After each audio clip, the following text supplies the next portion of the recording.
Life. Life is controlled by what you focus on. Ladies and gentlemen, as we all know, life is not a race. The people, thinking about the people behind you and people in front of you is wasting of your time and energy. So, ladies and gentlemen, let's focus together today. Let's learn together, work together. Let's work hard in silence and let success make the rise. On behalf of Training Research and Development Unit, I'm Saraswati Ratnathan. I would like to warmly welcome to all of you for today's program, the second day of Groom and Groom program, which is organized by Training Research and Development Unit in collaboration with cecb Toastmasters Club. So, without taking much time, let me welcome the coordinator of today's program, Engineer Nalin Sanjani Silva, the mentor of cecb Toastmasters Club, the proud product of University of Peradeniya and Chartered Electrical Engineer. Yes.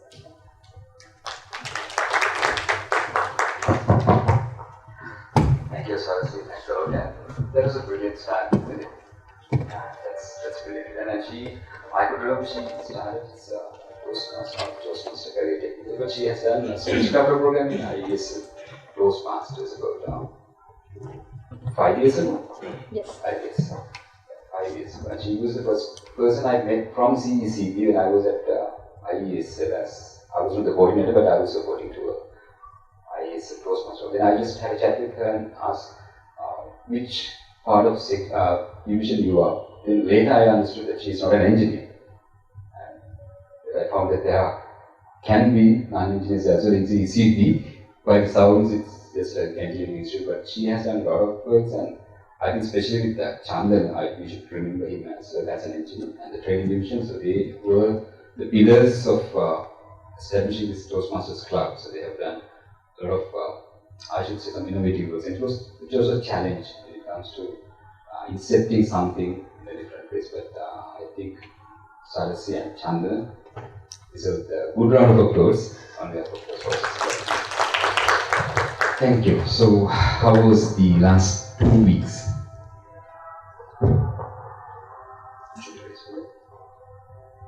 So we have Toastmasters 1 and 2. We did little bit of time. Are we waiting for anybody in Toastmasters today? Should we request 5? Kalani said that she is not there. Anybody else? Sujit supposed to? Yes. So we need to have some timing and have a little bit of an evaluation as well. So we'll do together. Timing, accounting, and evaluation. So it comes to prepare speeches. And who's ready for the speeches today? To deliver your myself speech, who is ready to that? 1, 2.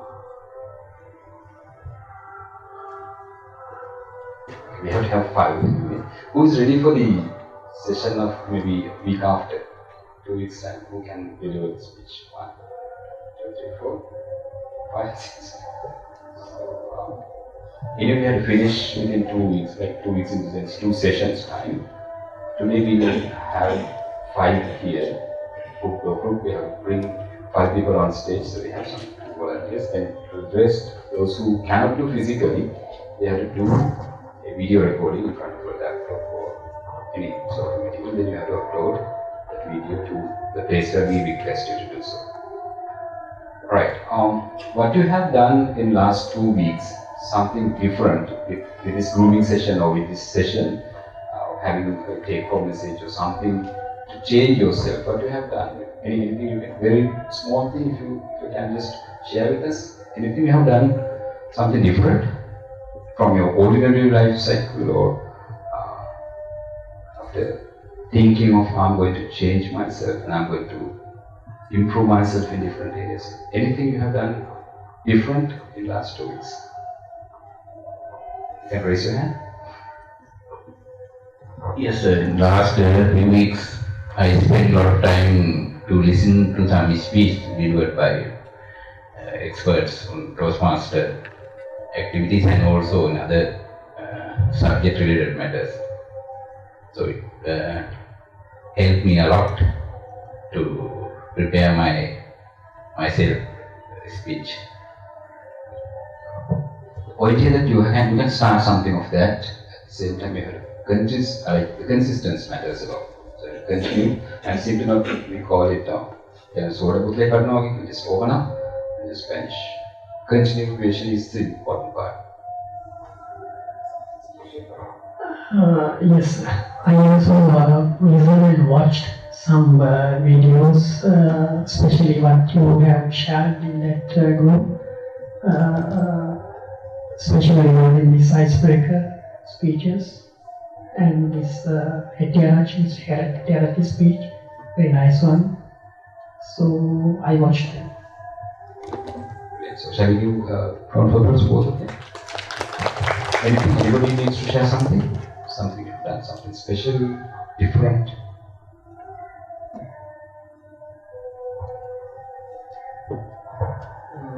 For me, I had a strict time in the last week, but you said that you used driving time period for taxi, so I was going to the Amula. I thought when I was going on in the bus, I did not have even see, but I thought I practiced this in that time period. Kind of things I use to improve my speaking. Good, yeah. So put out for words. Actually, same scenario, I practice valuable Android cues. Put out for words on myself. Because see, sometimes, most of the times, like what I felt, we are wasting a lot of time. Because now with the fact that we have a hectic schedule. For example, nowadays we have World Cups going on. How many World Cups going on right now? 2. Even there was Asian Games as well last week until I think 3 days before. Rugby World Cup goes on and the cricket World Cup as well. So rugby match generally goes about 80 minutes and the cricket match obviously except T20s these 50 over goes a lot of time. So now I personally cannot watch the match continuously because we have that stress of okay, I have that work, this work and the other work, so on.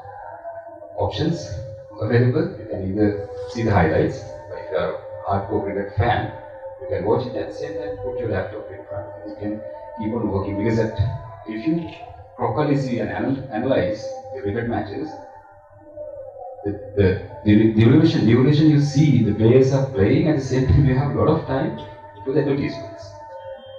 Especially the Sri Lankan time, if you watch Sri Lankan channels, I think it's even more than 50-50. Even in Indian channels also, at least 60-40. So you have about 40% of wastages, so you can utilize. If you, even the cricket matches also, like it's not you are watching in the ground, so you can see the replays. So then if something happens specially, so it's about see the replay. I think managing time, even if there are a lot of, I think that idle times that we can use. Number one is the driving time. Maybe you are in the train, maybe you are by bus, or maybe you have a long journey to go. Because you might have seen, especially the foreigners, or that bookworms, or those who are into reading, you might see that a lot of white people, even beside the beaches, even in the pool, next to the airport, or even the lobby areas in the airport, waiting times, they all reading. So, what I would suggest, please try to optimize your time because it's very limited. See myself, it's now touching 40. Maybe I would have some good life of maximum 20 years or 25 years of like complete life. Therefore, it's very difficult to find out some other times that will go for another soul otherwise. So try to optimize your time and try to optimize by reducing the idle time. This is what we can see. That's the issue with the people, especially professionals. People say that I didn't have time. So after these all office works, I have to work with my family, work with my kids. True. At the same time, see for example, to drop a kid to your music class, cricket practices, still you have a driving time, you have a waiting time, where you waste a lot of time in the Facebook. I think Lasita has made a good presentation in Toastmasters Club, how to trace your Facebook utilization in your Facebook app and go how many hours you have wasted in Facebook. I will give you the tips. You can go to your Facebook account and see to that case, how much of time you have wasted in Facebook? I would say that don't use Facebook, unplug with Google. No, it's not the way of doing it. You have to plug with this technology and save them with optimize your works. Right. We'll do a small drill today to start with, because this is kind of a changing into a Toastmasters we call the round robin session. The purpose is to have yourself warm up. Yes, I hope some people have that experience. But today, I put from a timer. Some time. Time. Just trigger the one. It's today it's quite different. It's not 20 seconds, 30 seconds. A little bit more time. 30 seconds. Before that, can you remember that we have learned 3 words the other day? Not learned, in fact, we have analyzed 3 words.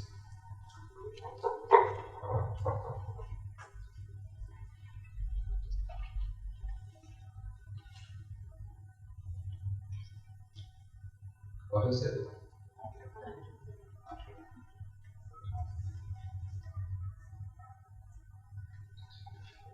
Shall we pronounce them? Voice out. Number 1, which is extremely relevant to us. So we will not pronounce it as engineer from maybe last week onwards. It is only engineer. Started A, engineer. This is not career, it's career. Entrepreneur. So I'll give you a small tip today as well.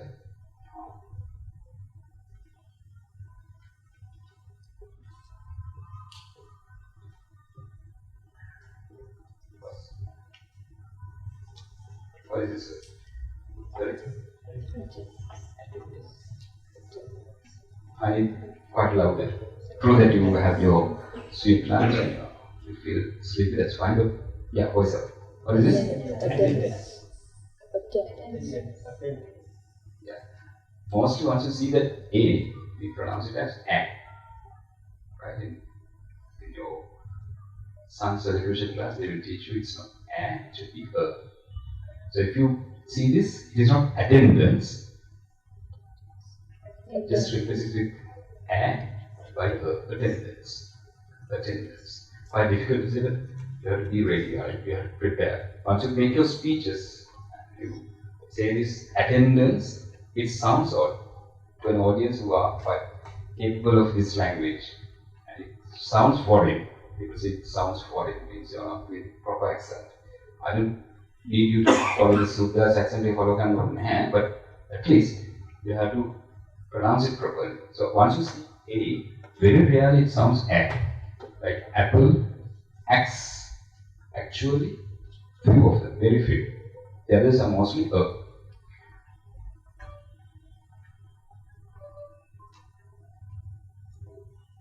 Your meetings will be not adjourned, it's adjourned. Meetings are adjourned, complete or finished. Adjourned. Be careful with this A sounds. And the other biggest mistake people say, I wrote it down the other day, but I couldn't highlight it.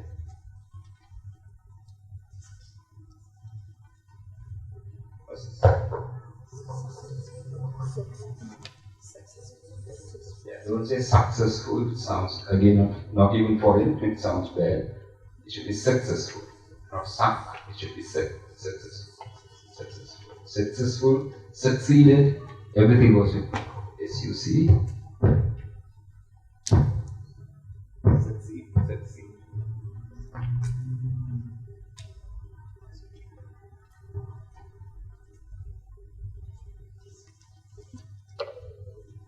Can I get some support?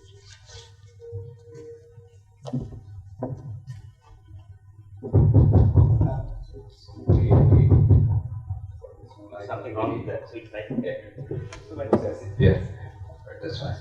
Okay, we go with successful, succeed, adjourn, attendance. I'll come up with some words and try to get those things familiar.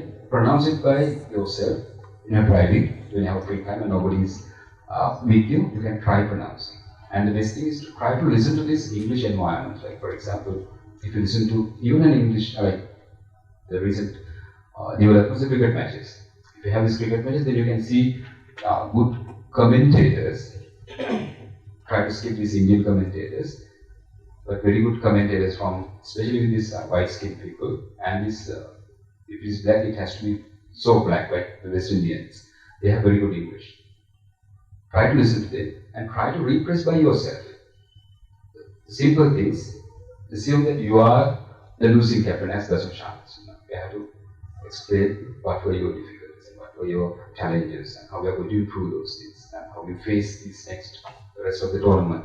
So assume yourself as the Sushana and see, reply to the comment or reply to the media. A simple situation, because that would happen to you at any time in your life. Being an engineer or being a professional, or maybe you will achieve or a wedding or maybe a toast, you have to do something. Maybe your own professional institute, so you have to make a small presentation of, all of a sudden somebody will come and throw a mic to you and what's your opinion of this. So you have to be able to relax and evenly a proper insight. Like for example, I will share one small video I saw yesterday. One diplomat from Palestine, he explained the situation like this. One of the Western media, BBC, he asked a lot of questions, but he calmly responded. Because to the point, when you are embarrassed and when you are emotional generally, then you will lose the insights, the critical areas where you have to deliver. So that's very important. You have to be control with yourself first. Then think of your question and don't forget to mention the most important facts, like especially when it comes to professional interviews, because people are looking at you and you are being spotlighted, and your wrong statements could be the headline of the following day newspaper sometimes. Right? Okay. Here is a drill today. We'll take about 10 minutes. This is called, in Toastmasters we call it round robin session, but we cannot use the same brand values, therefore we can say it's changing the hats. What you're going to do, we are going to speak only 30 seconds. I will start a story. Story means like, I'm going to start some topic, a story or maybe about something. What you have to do, you have to have that experience. You can start from here. I will speak only 30 seconds. When my 30 seconds passes, the timer will ring the bell. I will not abruptly stop it. I will complete my sentence. But the next speaker, assume that he's the next speaker, he has to pick the last word, or the word uttered by me when the time of the bell rings. Okay. I'm Katarina 30 seconds on your. So I will still continue and finish my sentence. That's all. Then I have to stop my speech. But the next speaker have to pick the word. Yeah, my watching it. No, no, bell ring කරද්දී වචන තියෙනවා. ඒ වචනේ තමයි පටන් ගන්න. පටන් ගන්න topic එක අදාළ බොහෝ ටොපික් එක පොඩක් ඩීබේට් වෙලා හරි ඔයාලගේ ඔපිනියන් ගන්න ඒ ටොපික් එක කතා කරන්න. Just to pick the word, not the word that you stop by. No. It's the time of the bell rings. That's kind of a listening skill you improve. And generally it goes randomly. But today we are going to do it in a zigzag manner. Start from here, goes there, goes likewise, goes in zigzag manner. So you know that I'm the next speaker, so you have to properly listen to my previous speaker and take the word, not the phrase. Don't say I was behind the screen. Don't say when I was behind the screen. No, if it's behind, it has to be behind. So you start from that word. Right? Got it? And the Robert here. That we did it. The other one I know. Last time I brought you to the fancy circle. This time no, I will not do. I need this, at least this crowd to continue the whole 6 sessions. Okay, the topic, I'm in the time. Can you listen? 30 seconds. 30 seconds. We'll be more time. 2 o'clock we can do this. Right, today's topic, I'm going to make this topic. This is the development of our country. It has been talking for last maybe number of decades, but which hasn't been executed so far. So let's start. Yeah, we can start right now. Ladies and gentlemen, I think the development is one of the key challenges in our generation. So my parents, my grandparents, they all had that same challenges. What I think of myself is not to give that challenge to my kids. So what we can do is a consistent way of supporting with the professionals to develop our country to the next level. So what are the challenges we have? Obviously, we have a technical challenge right now, is brain drain. So where we can stop by ourselves by putting the stop by ourselves, not by somebody else.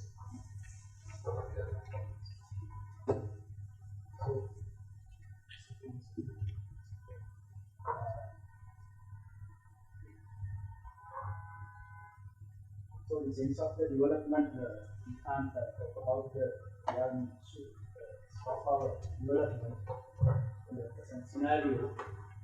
However, we must take a decision the way we allow to develop our country, and as well as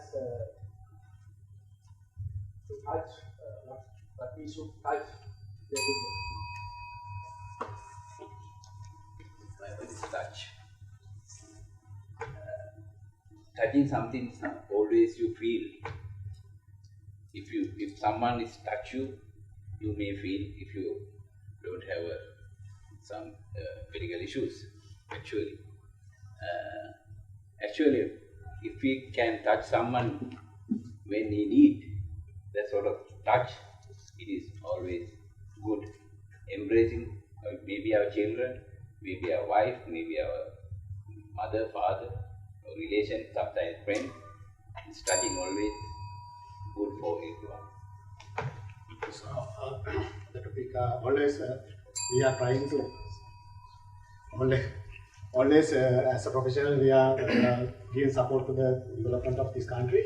So when we are supporting to the development of country, we are facing a lot of road barriers due to the economic crisis we are facing in this state, and also the lack of other opportunities for our professionals to perform in development areas due to the involvement of the political and other social engagement.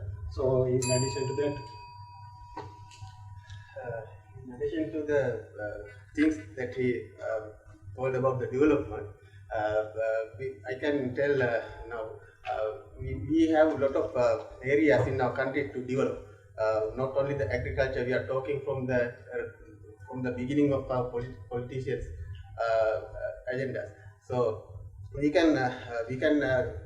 have to see the development in things like nanotechnology and those IT sector. So we have to improve those things, and also we can see about our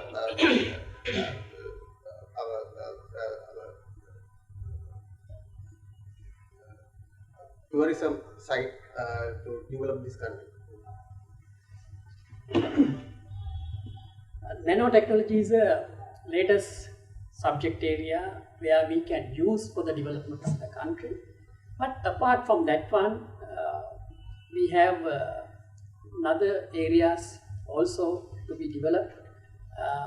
With respect to the development, of course, we are developed in the sense of human capital, but financially and various other issues we have currently.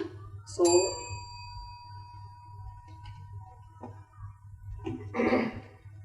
currently we have different issues in the country in relation to the development.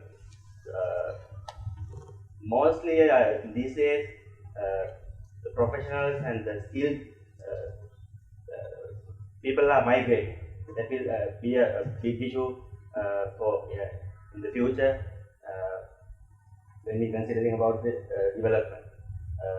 As professionals, we have a responsibility to give our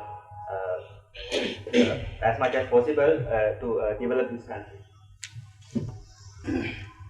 the responsibilities are the most important facts and the important concerns when developing a country. As part of the responsibility, we have to concentrate on the attitudes as well. In my personal opinion, the attitudes are the most important thing in when we concern in the development, not only the country, in every aspect of even our life.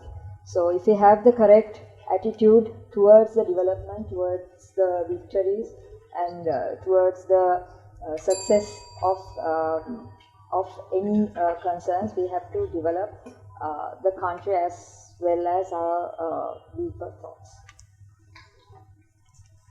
Success of a development or a country or a human self is something subjective, like how you decide on success is not the way I think.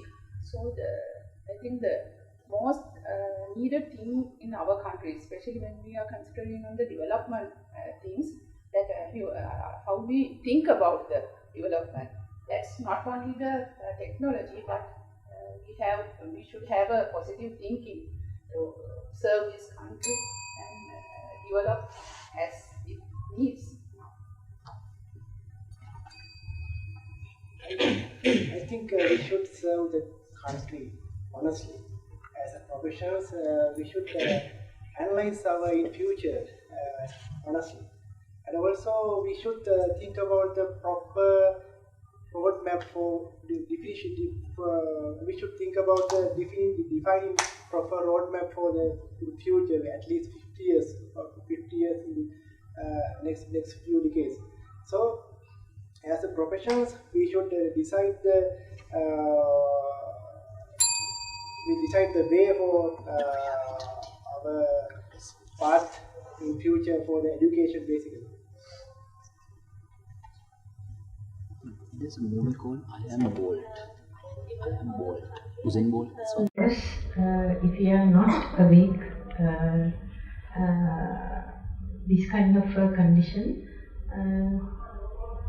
actually development is not cannot be scaled by the structures we have. Development should be done in a sustainable manner. If we cannot achieve the sustainability after the so many developments, we are failures. Sustainable development, actually for development of the country, we should have sustainable vision. Whoever the politicians changed or change the management, the vision should be implemented. Whoever come to the seat should follow that vision and take necessary actions to achieve that vision. So everybody of the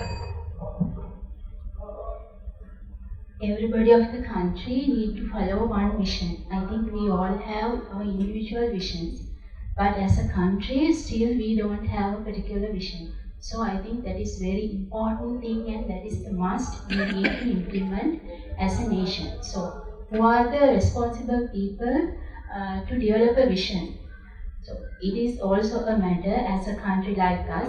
We mostly believe that politicians are the people who ask us to do these things, but it is not the thing. All professionals and other responsible people who live in this country need to go for a good vision. Professionals and other people also need to think about our country and develop our economic as a last society.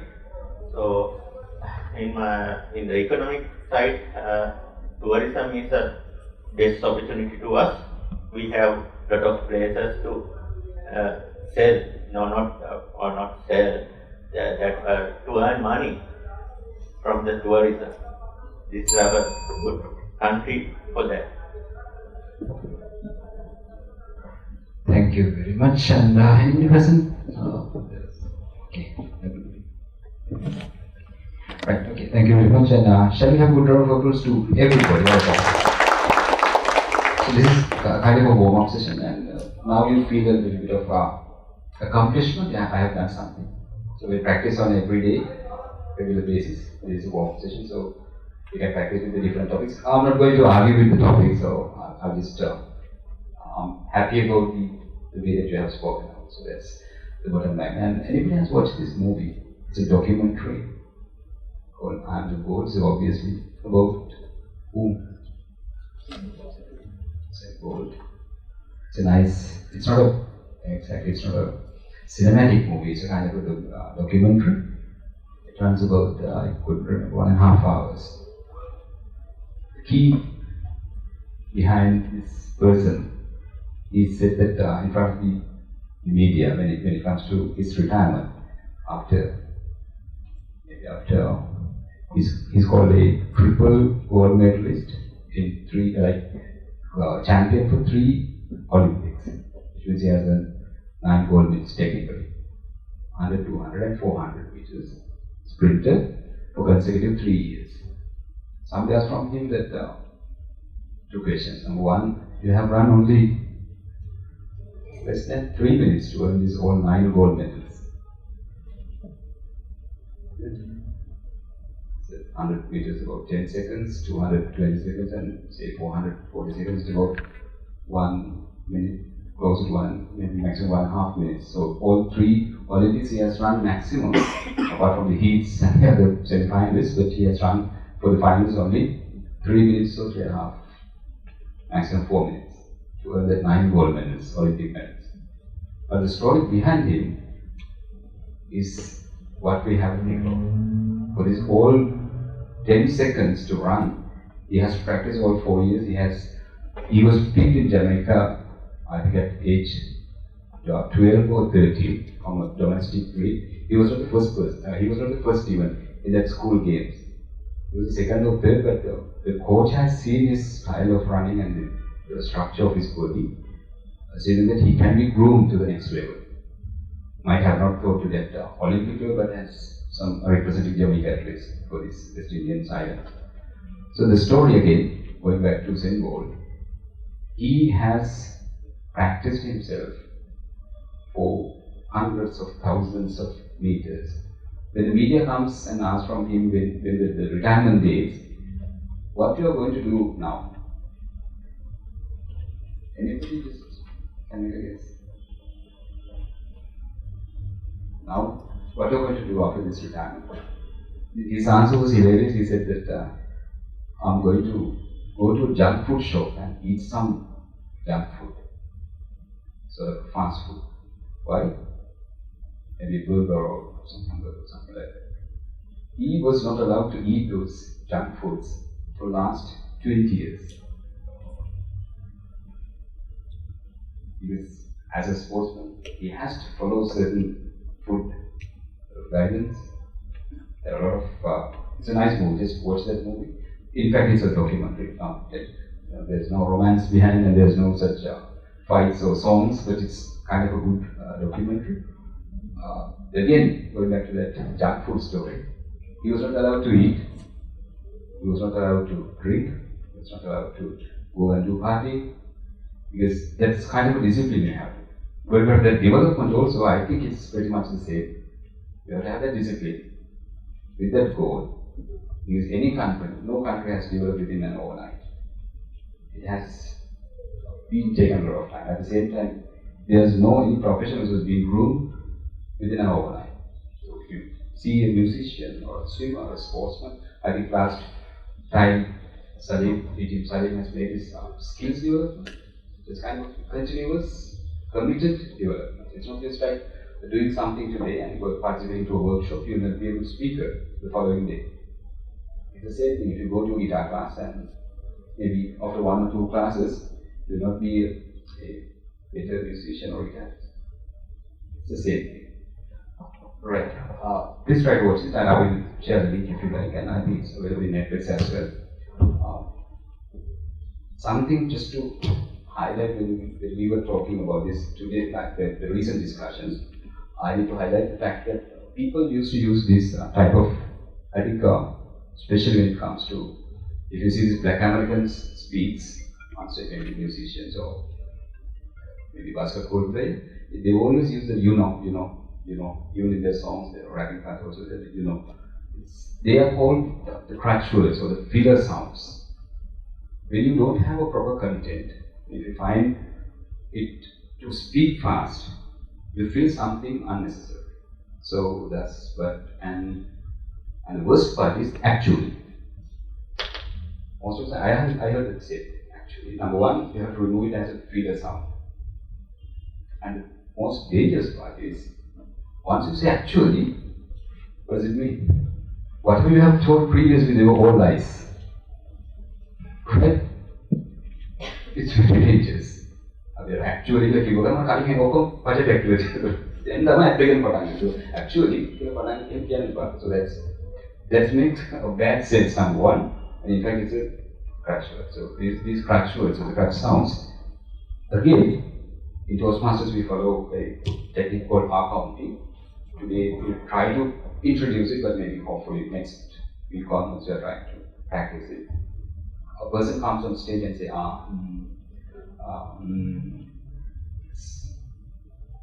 that crutch sound.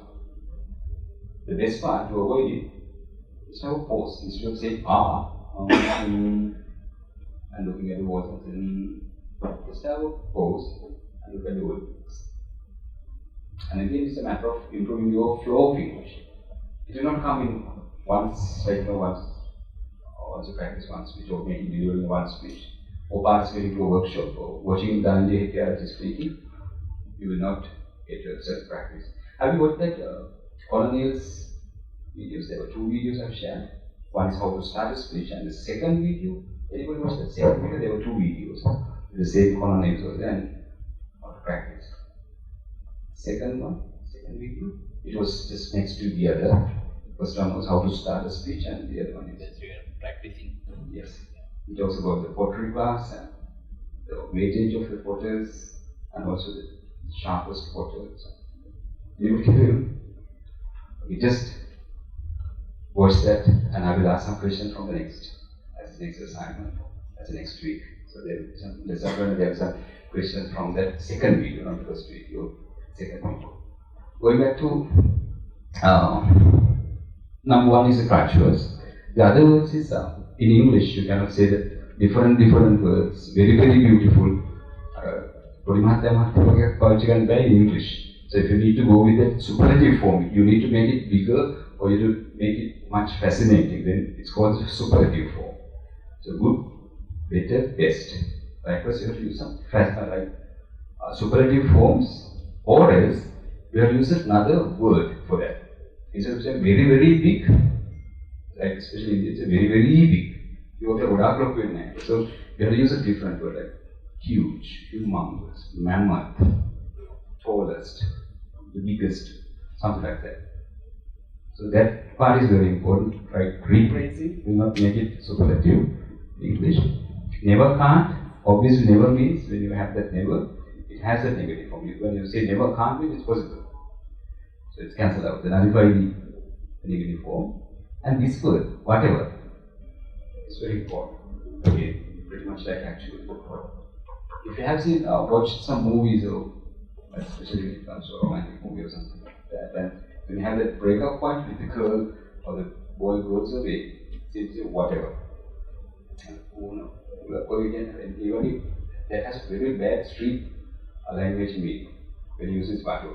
But you can use the whatever in polite way. Instead of saying whatever, it sounds different. And this is kind of a street English type of a word. So try to avoid that whatever also. So that's again bad way of using it. And children's, we discussed the other day. It's obviously plural. You cannot say children's, people's. You can say with a possession. Daruwan Day, Children's Day, Women's Day, People's Bank. You can use it. Not with the intention of the plural form, this is the possession. Right? Be careful with those things. Once you do these small and integrate like small mistakes, then the audience can simply figure out that okay, this person do some basic mistakes. That's where we have to start from. And going back to DJ Salim's speech, can you remember that the best part of that, what was the best part of that previous presentation? You take a quick flashback of that previous presentation as well. Is there something about fear of public speaking? What are the key reasons of being fear of public speaking? What were the fears? Fear of failure is the key. The other one? Fear of judgment. You feel that okay, these people will judge me. And the other one? What was the solution? Prepare yourself and get yourself ready. Even your attire, once you dress up on stage, that matters. If that feels you good, you feel okay, I'm prepared. But from the speech, you have to be dressed properly. If you're not dressed properly on a big stage, you feel, and the audience feel that okay, this is not a prepared person. And also, the way you dress matters for a reason why we call it, you respect the audience. With your dress or with your attire, you respect the audience, you respect the moment. So that's very important when it comes to very special, like for example, your AGMs. If you have to present something in IES, or present some papers in your professional body, you have to dress well, number one. That's where you be impressed by the first impression. Like once you see, okay, this person is very dressed. What else? Anything from the previous presentation? You have took something on. But he said that you can do for how you do something in this on stage. Anything? Sorry? Take feedback, huh? Yeah, because there are people who are with a good intention for you to grow. Not the people who are behind you and say and see your fail. But there are people, good friends particularly, and your family members. When it comes to Toastmasters, we believe that all the members need others to perform well and to develop. So there are some coaches and mentors whom you can get support. And there are some good friends who are with a good intention for you to grow. So get those feedbacks and apply it.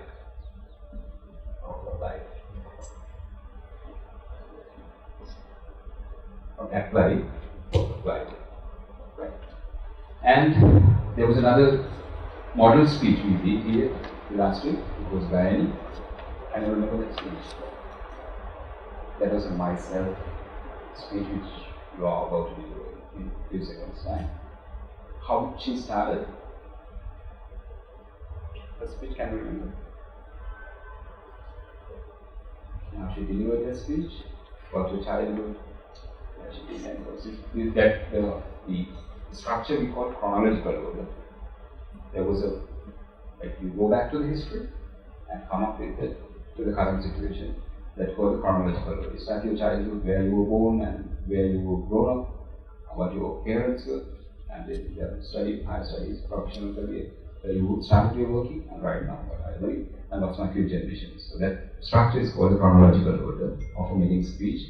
There is an effective way of doing a speech because you will not forget areas. Sometimes you will forget in between, but still you can go back and you can remember. It's an easy way of managing. So what I recommend for you also to follow the same, or else you can have your own innovative method. There are different ways of making a speech. There are types of speeches. We'll come to that point later. So shall we have some speeches very quickly, and I need some support from the Toastmasters also. Timing is 3 to 4 minutes, right? We plan it for 3 to 4 minutes. 3 minutes. You will see in 3 minutes the green color card. So you will see a green color card at 3 minutes. 3.5 minutes you will see this yellow, the amber color, pretty much like your traffic signals. And from 4 minutes onwards, 4 minutes you can see red and you have to stop, but again you don't need to stop abruptly. You can see the red color and take about maximum 30 seconds to conclude the speech. That's how it goes. Okay. So we have a volunteer Toastmasters, thank you. Also, how many Toastmasters we have? 1, 2, 3.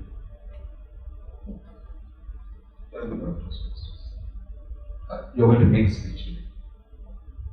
Okay. So 3 Toastmasters and now. Ishan, can you make a small note on Abhi, especially for the R count and the grammatical mistakes and pronunciation errors?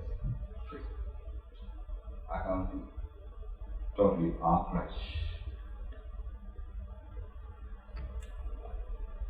Grammatical mistakes.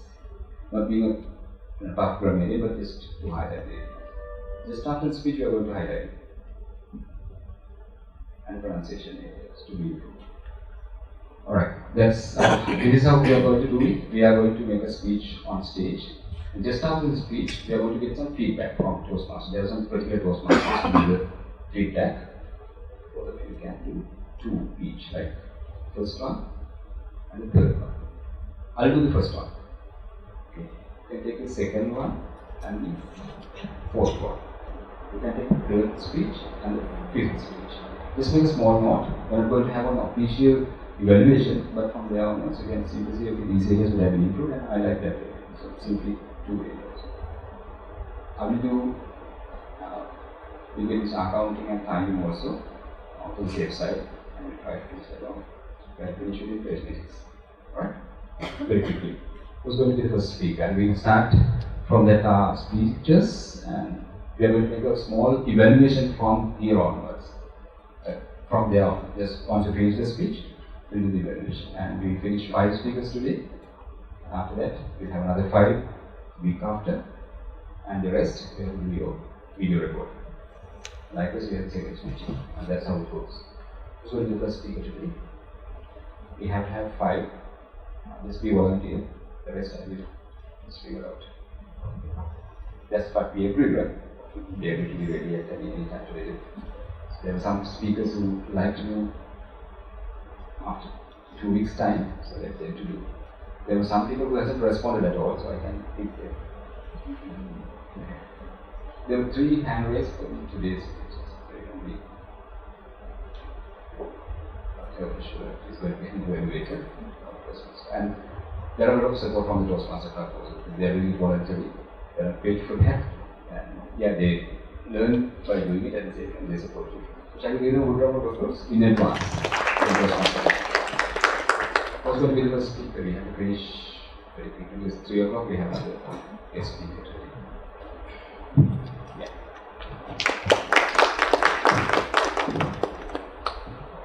I'm not going to introduce you and introduction as well. And timing itself, you can do your speech. Maybe the interaction might be based on myself, it might be incorporated.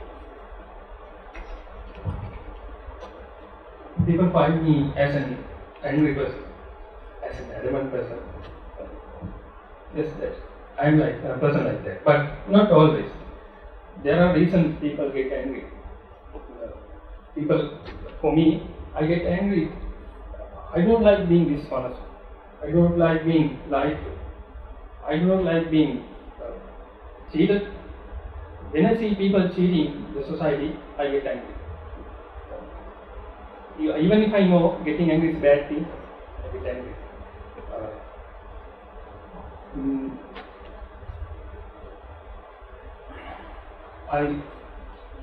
There's another side for me, a friendly side. I have a flexible side too. Some people find me as a friendly person. How that happens? I like to work with people who are showing their real face to me. Then I can understand them. Then I can engage with them. Then I can be flexible with them because I know them. That's how people find me as a flexible person. There are people who do not like me. As you all have, there are people who like me. I have a lot of friends. When I was in the university, I had friends from other faculties, and I had friends from other universities too. I chose these friends not because I get something from them, because they had good hearts. That's how I chose my friends. So they chose me too. So I'm very happy that I have something similar to them. So there's a saying among single people, they say, don't judge people by how they smile, how they speak. Judge people by their actions. Well, I don't believe that. totally. Because you have to look deep down into the reasons why they do those actions. What's the reason behind that? The reason matters. That's what I think. In this world, there are remarkable people who have done remarkable things like landing on the moon, being the richest person in the world, and being the perfect businessman or business administrator, like that. Yes, I believe, I agree with that. They are remarkable, they are unbelievable. But I'm not inspired by these things. I'm not inspired by these actions. What matters is the reason behind it. What right reason behind these actions. That's what matters. I mean, I value the qualities of human. I value the qualities of human, like kindness, love, generosity, humility, things like that. Being real, not so, being not funny, things like that. I value those things. So, as a person, I value the qualities of men. So, I think you found me in my speech.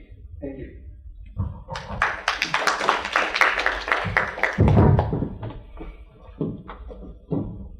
Thanks, Lieutenant. Do we have any feedback? Timing, I think it's yellow, green currently. So it's, once you see the green means you're in 3 minutes, third minute, just waiting for third minute. Means you have some more time to conclude, because it takes some time to the conclusion. So once you see the green and amber, then you can think, okay, I have a red little later, means you can focus on the conclusion. Tell something for the future plans, and I specifically like to have something about you, because you said about when I was in the university, which university? Right, with some specific details, put some specific details make you unique, including your name, where were you from, at school, that those basic details should be a part of this myself. But what I love the most is your confidence. Number one, being the first speaker for the whole history of this program. That is also a good round of applause. That's number one. Number two, you have some nice ways of delivering, and once I could remember, I don't like to be cheated. Instead of saying I don't like to cheat, or the passive way of delivering, just a nice way of saying I don't like to be cheated, and not only being cheated, being so and so. There were 3, 4, 7, but in a passive way of it. So that's a nice way of doing it. And also you have the confidence and you smile to the audience. What I like to recommend you is about once you have that audience engagement, we call that the eye contact. It's very important. Once you look down or look up and you just disengage with the audience. Try to be engaged with the audience, and engaging itself is not like just look at this there. You have to look at some places. Don't look at people, instead of look at the segment. Instead of, sometimes people find it difficult, especially girls. If I look at her for a longer time, then we both feel embarrassed. Obviously, she will be embarrassed, because don't look at people to their eyes for a long time. Instead, you can segment it into 4, like you have right front, right, rear or back, left front and left right. Look at those areas and get this engagement. At least some 1, 2 seconds, 3 seconds to certain areas and talk to the audience. That's called eye contact. Where we can improve it, and also we have some education session as well on those areas. The other part, the walking and talking. Good to do that with a purpose. Instead of saying that talking and walking. There are some people, like, especially the tuition masters and others, they do it, but they are not delivering a structured speech. They do some sort of casual speech or casual discussions. Instead, you can make a good speech on stage position. Then you talk about reasons why you use this stage, maybe. Then I go back to my school time, back in Matra, when I was in Ravula College. So likewise, you can talk about something.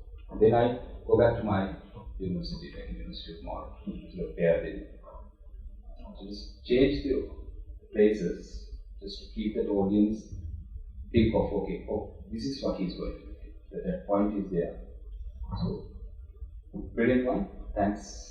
We did good speech, and also we are looking for some better speeches in the future. Not only this in professional program, we'd love to see you in professional forums, and maybe, who knows, maybe in the parliament.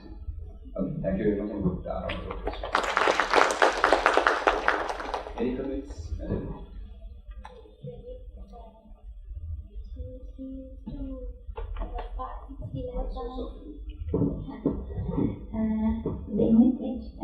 When I heard 6 filler sounds and 5 repetitive sounds, 3 more crush words also used, and actually some words that I didn't clearly got because I think it's too much fast. Because of that, some word pronunciation is not clearly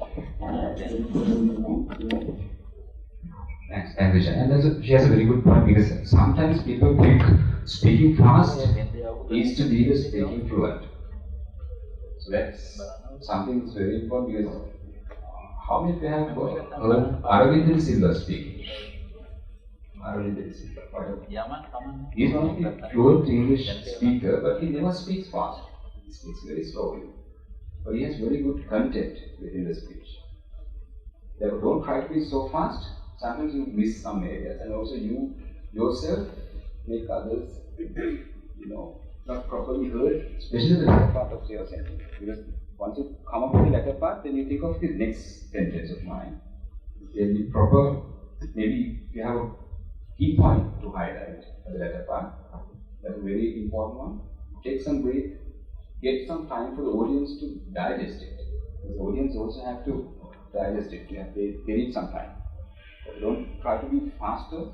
Being a speaker, faster doesn't mean that's the best way of it. Maybe you have to be fast in some areas, but again slow down. Change your vocal varieties. So we'll come up to those areas in the next session. But cardinal rule, faster doesn't mean fluent. Try to get the engagement with the audience with proper, proper speak. And we don't need to be again the Suddhas or something. Though English are better if you can. But still you have a point to prove. There are some points to justify, points to deliver. So focus on the content and how to deliver. Okay, who's going to be the next speaker? Good round of applause, madam. Finish it off and we will be relaxed for the next couple of weeks. I'll give the timing, 3 to 4 minutes. Account. Sorry,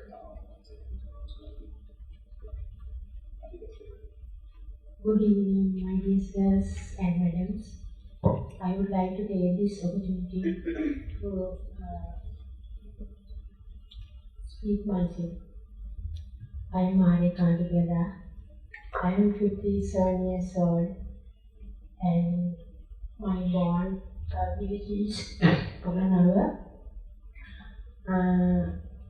Now I live in Candy close to the Tigana.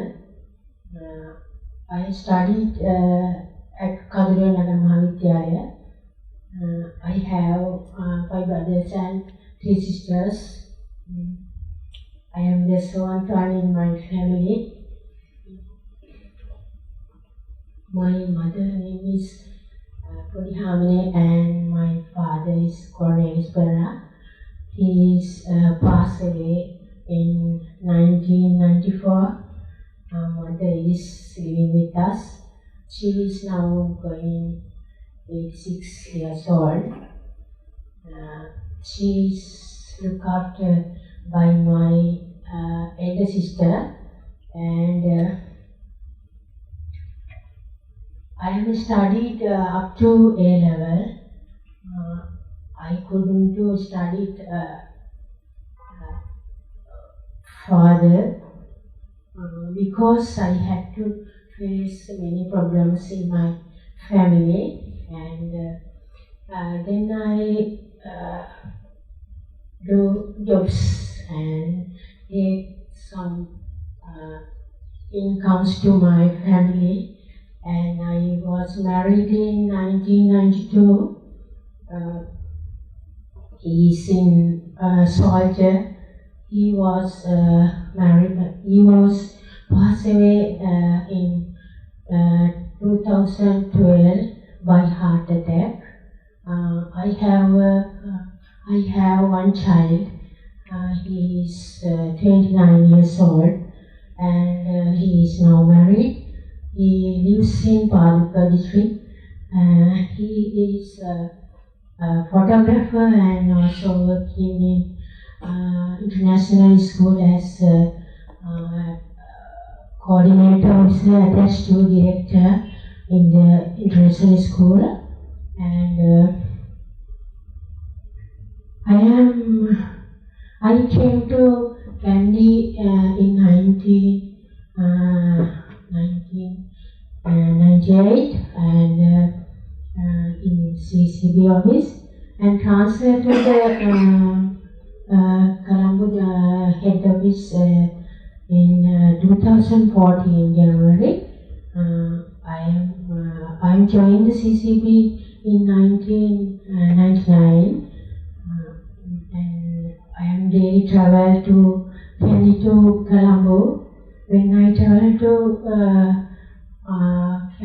office by train, and in that traveling time I take to reading a book to my spring leisure, and I'm also attached to working in Procurement unit. My staff consists with 12 members. My boss is Mr. Gamade. He is a very good person to me, and I would like to go to HU. I intend to obtain to achieve my. No, I think I would like to.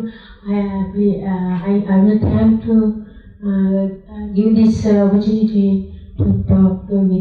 Thank you very much.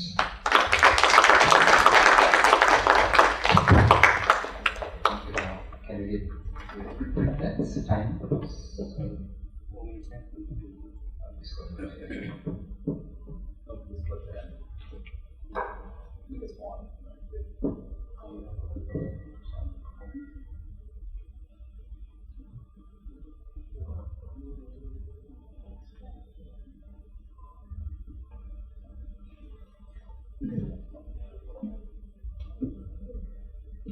Now you can, like, for example, once what I used to do back in my home club, then this is an evaluation. This is the concept called evaluation of the feedback, positive feedback or constructive feedback. You can give in any time.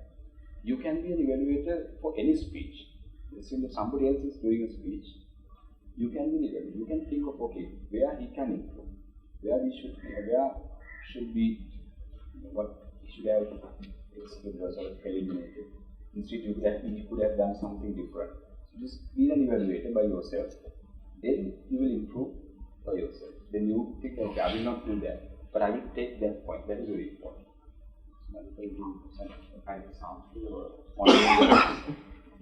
Congratulations, Ms. Kanti.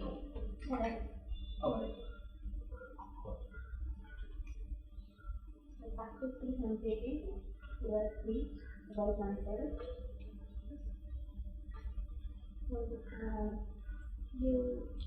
You speak about your family and your marriage life, about your husband, and we talking about your child, your career, and the structured speech about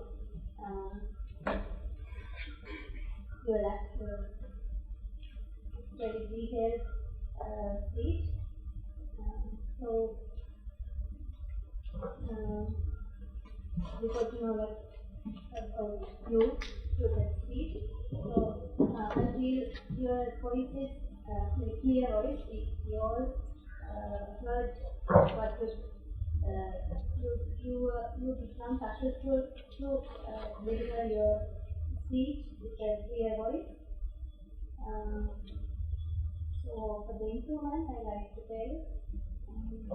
It's better you can have good eye contact. it's like in the previous teacher evaluation also, he always, most of the time we look up for doubt. So it's better you can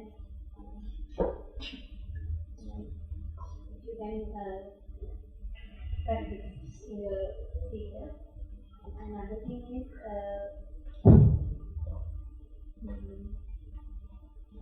better to practice more. Sometimes we feel we can't remember those things in some point. As a whole, it's a very good skill, and you have done your skills within the allotted time. So congratulations and thank you for your Thank you, Nadika and Khan, both because if you have seen that how Nadika was talking about that kind of feedback, it's not a harsh way of telling somebody, okay, you should not do that, you better do that. Instead of saying some inspiration you need at the beginning, it's pretty much like you take care of your kids, own kids. Saying they give something, some feedback at the beginning, you appreciate something. At the same time, later, once you're in a good mood, there's something, okay, these areas would have been improved. And again, finally, give some positive feedback so that they will definitely come back and do some better speeches. That's a way of giving an evaluation or feedback, so we'll try that maybe after weeks or so, by yourself. Who's going to do the speech? Yes.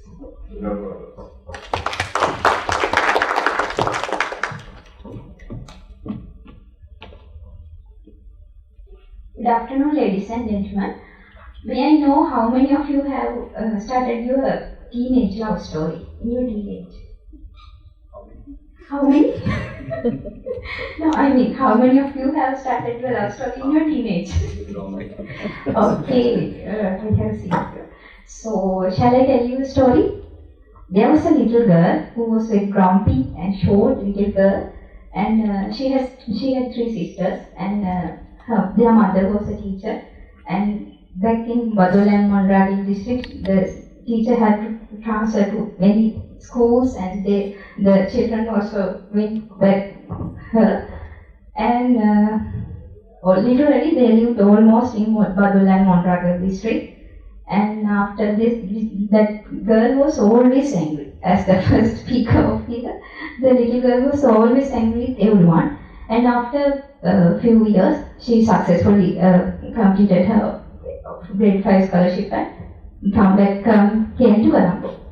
So in Colombo also, she had a successful few years, and in her teenage, she met a tall, handsome boy.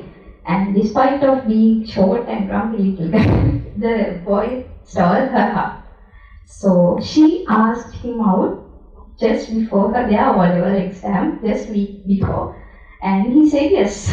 So after successful love story, luckily they got good results for O-level exam, and also she was decided to do her A-level in commerce stream as her mother's ambition, but because she met that boy, she decided to do maths. And after a few years with the tuition classes and the Sunday schools, impact of Sunday school and tuition classes, their love story became very famous, and they got a few warnings from schools. And even a prefect was sent to check on their behavior. So the girl became a bad girl, and anyway, after a few years, they both successfully completed their advanced level and both selected to be engineers. So everything was smooth, and after a few years, although they started their paths differently, they both became engineers, and after 11 years of love, they married. And after a few years of waiting, there was a good news that there is a new addition to their little family, and that was they felt so completed. And after a few months, on her 30th birthday, the little boy came into the world. But unfortunately, the joy only lasted for a few days, And the little boy decided to go back to heaven, and that was devastating because until then their life was so smooth and everything was like to scripted, everything was good. But at that point they felt very shaken. They were very devastated that it was a nightmare. That person seems like endless pain. But one day, another angel decided to end their pain, and just a few months later, of mixed feeling, happy and sad, that little angel came to their life, and here I am, 11 months later, with my baby, angel baby, cecb, and I'm going to tell you that life is not a better process. There are ups and downs always make you stronger than ever. So make the hard time pass very quickly and bear them, and also don't judge the people. You don't know what they are going through. So always give hand to them. Thank you. Thank you. That was a brilliant speech, and for a moment, the first half I felt that it was kind of a script of a Hindi movie. So you said that she asked from the boy. That never happens to us in our home. We are so bad to be not to be that kind of voice back in our schools. Okay, can we get a quick feedback from our Toastmaster?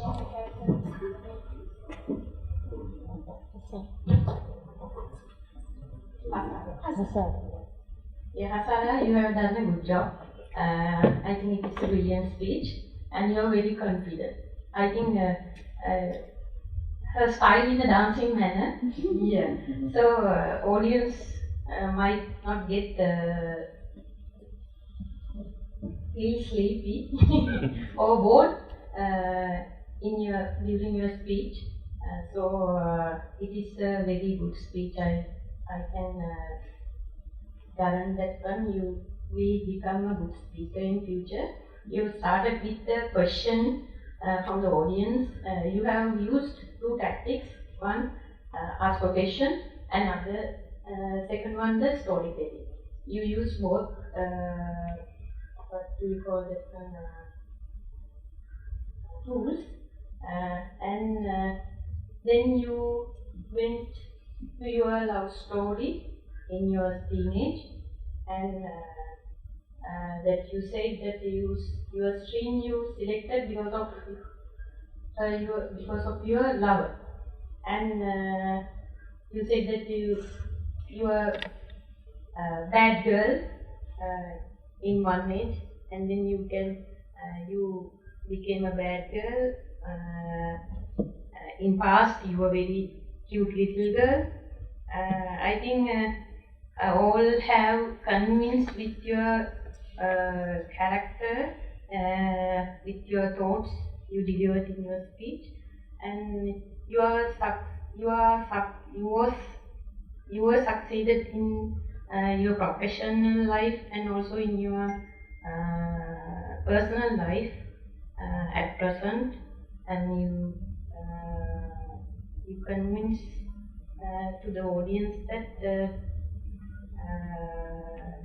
you have a very cute little angel and ended up your hard times with the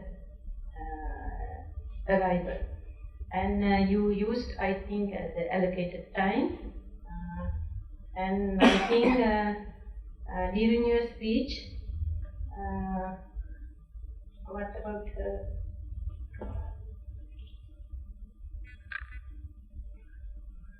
yeah, till the fun, you have used your allocated time, and you used your eye contact with the audience during your speech. It's a very good sign. Congratulations, you are a very good speaker.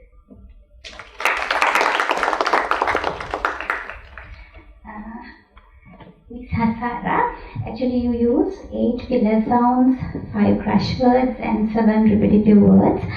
Sometimes I heard some small grammar mistakes, but actually I think you are so hurried to tell your story, that's why it happens. Congratulations. Thank you, Shan. Actually, crash word has already been done back in as well. She was a teenager. Right, we have 2 more opportunities. Yeah. Yeah, please. Good.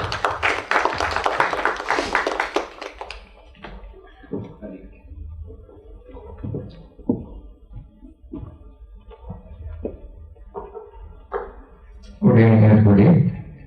First of actually, I am not prepared well today, but I think it's very good to perform in audience without facing video or anything. I am Dimutu Prasanna. Everyone knows me Dimutu. But in cecb directory is written as GD Prasanna. So few person call me Mr. Prasanna. And now I am 37 years old now. I got married. I got married in this year. There was 3rd of March. I'm happy to say I am waiting for my first baby. Already I scanned. Doctor said it's a little boy. It will be end of this December. When I told about my family, my father is the Somanasa. He was former pharmacist in Ayurveda Hospital, Viliyatta. He is retired now. He retired in 2006. And also he retired from life journey also. Actually he has passed away in 2018. He suffered from cancer. Actually I can't believe, still I can't believe my father has passed away. And my mother is good housewife. He is 69 years old now. I have 2 siblings, sister and brother. Both of them elder than me. That's me. I'm the youngest of my family. And when I talk about my education background, I completed my degree in Fort University, UK in 2022 in electrical and electronic engineering. And I completed my higher national diploma in electrical engineering at IET Katunaka, TTI, also in 2013. And now I am, my native place is Viliyatta. I was born in Viliyatta Ambodi Hospital, but I live in Mahapara. It's very close to the Katangadola railway station. But I am staying in Colombo for my job. Now, as a person, I have had a lot of failures. And I have had a lot of successes as well. I am very punctual. I always trying to attend to work on time. Without any unavoidable reason, I never late for my work. And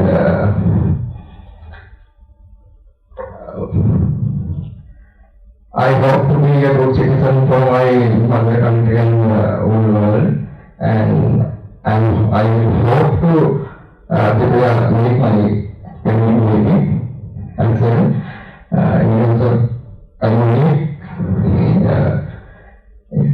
good citizen for our country and whole world. Thank you. Thank you very much. Jan.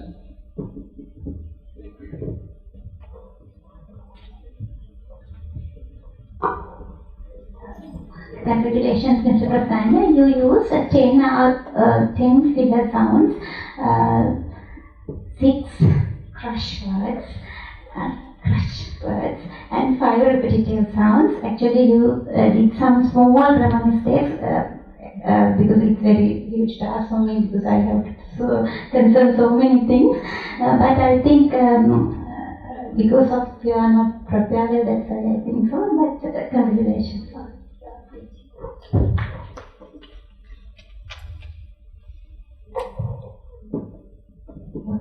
Mr. Devadu, so you have done a very good job as an impromptu speech. You have done your speech. Your sound is very clear and audible. And as an impromptu speech, I think seems it's very how many? 10 words. So I feel it's you have a very continuous speech with a good flow as an impromptu speech. So you described about your family and education and about your hometown and the living places. So you have covered a lot within your speech. So for your improvement, I would like to tell to use the stage and to use hand gestures effectively. You have normally you have used you have done the whole speech from the same posture. So it's better if you can use your hand to get the audience attention more. And the other thing is that eye contact and stage usage, you can improve them in your future. So congratulations for being successfully complete your speech, and wish you all the best for being a good dad for your baby. Thank you, Radhika. And my first concern, like on stage, never say that I'm not prepared, I'm not ready for that, because that negative thought, true that maybe you're not prepared, but nobody knows that. You just portray that you are prepared first. Start with that negative thoughts, and I don't have that facility, don't have that negative thoughts at the very beginning, because audience like to see you develop and progress. So just start with a good smile instead of saying those things. Just have a good smile. I think you have that ability. I saw that a good speaker in you. So try next time again. Try. So we have one more opportunity until tea is ready.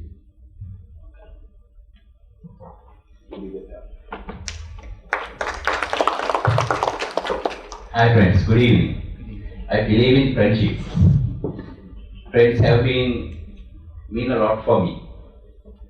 I was born in a village called Nilwar in Gold District. In my childhood, I was used to read a lot of comics because my father brought a lot of comics like cecb or things like that for us to read. So, unfortunately, he passed away when I was 12 years old. But we continued to read the magazines on comics. One day, my friend Saman and myself was reading one comic magazine. We found a new new words. It is called Dushanam. We were wondering what is the meaning of this word. My friend suggested me to go to someone and ask the meaning of that word. At that time, we had a driver called Siriaya. I went to Siriaya because he was a good friend of me. I went to him and asked what the meaning of Dushanam. He looked at me from bottom to up. Only there are a lot of meaning of that word. One meaning is pollution. Okay. I was satisfied with that, but I was thinking, what the hell pollution is doing with pretty ladies? time went on, one day I was listening that cecb is asking my eldest brother, he was looking after at that time.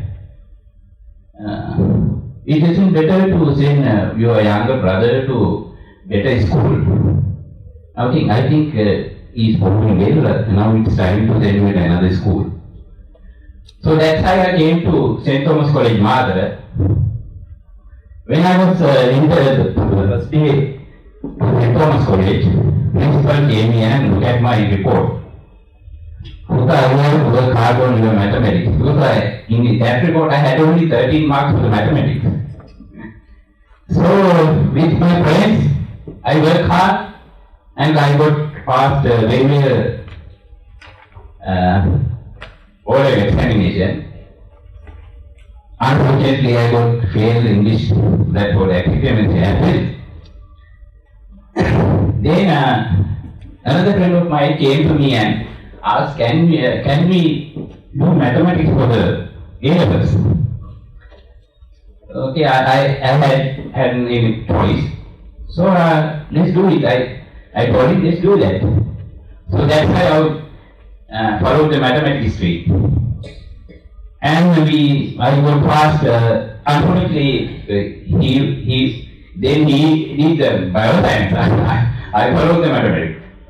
Then in 1993, I got past A-levels.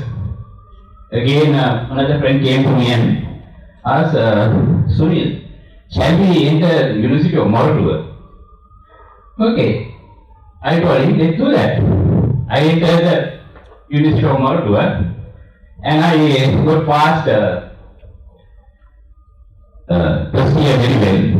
And another friend, Rushan, he worked with me here. And I told him, he is doing civil engineering. Are you willing to do civil engineering? I told him, let's do that.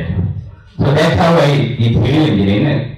I completed my civil engineering. I joined cecb in 2000. I have completed my career here, 23 years. So friends have been a lot for me. So sometimes without them, I am not what I am today. Thank you very much.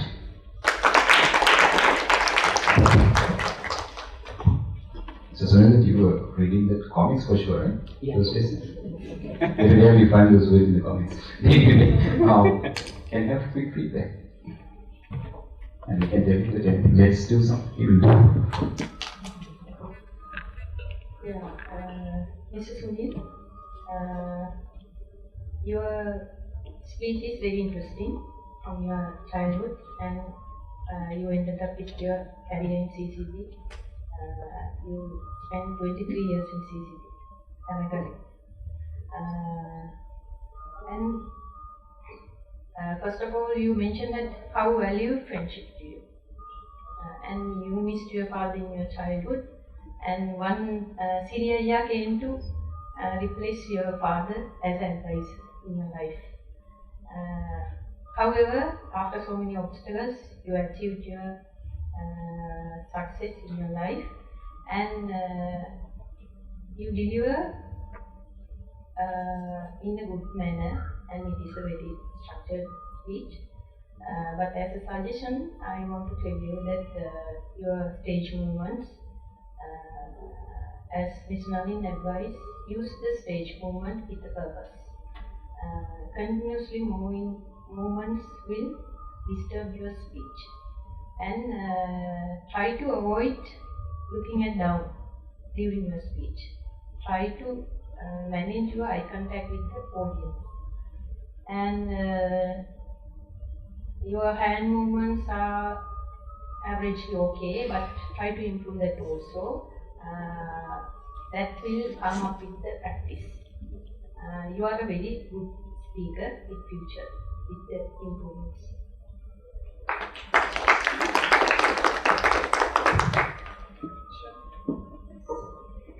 Congratulations, Mr. Sunil. So you used 8 sounds, sounds mean filler sounds, and 4 repetitive words only.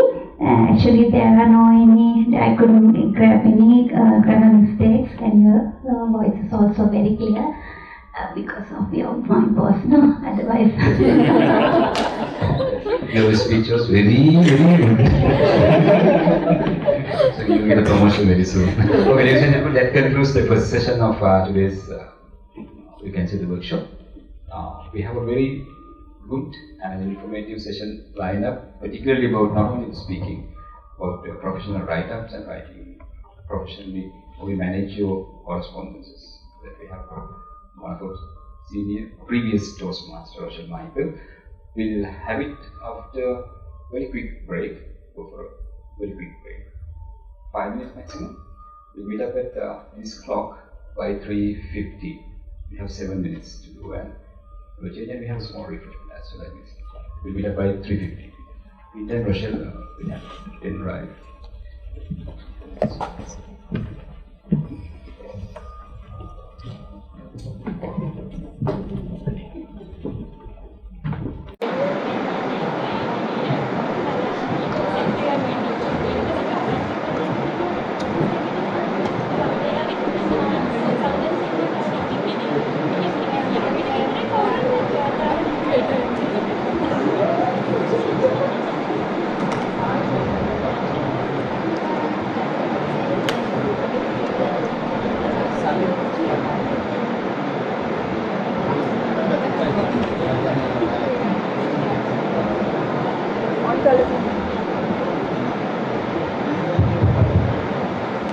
Ladies and gentlemen, let's move to the second phase of today's program. So let me introduce our guest speaker today. She is a founder of JMR Academy, content writer, educator, freelancer, registered with the British Council Sri Lanka as an advantage standard member to prepare candidates for Cambridge assessment English examinations. Charming lady who believes in inspiring children and adults through her personal stories. She is none other than Ms. Rochelle Michael. Dear Madam, it is indeed a special privilege to me and a pleasure to welcome you on behalf of Penn Research and Development Unit and on behalf of cecb as well. So ladies and gentlemen, let's quickly move on to the next session. I would like to cordially invite Ms. Rochelle Michael to continue the presentation. Welcome out.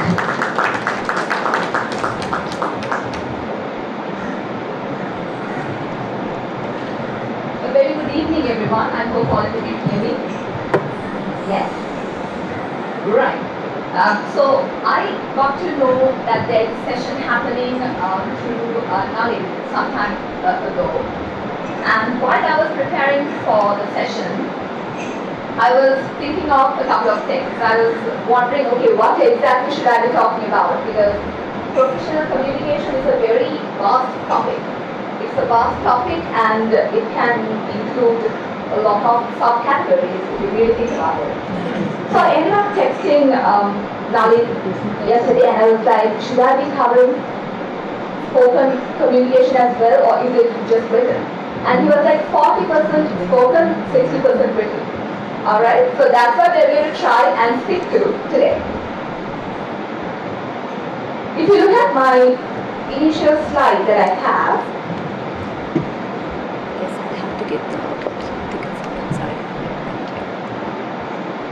of course it says communication for professionals, but what does the subheading say? Can someone read it out loud, please? Brand Sri Lanka better. I have a question. So tell me, are you a state organization or are you a private organization? State organization, we are all clear here about that, right?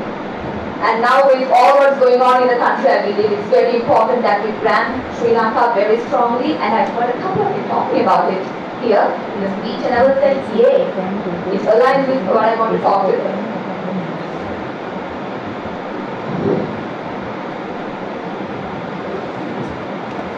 Should I be?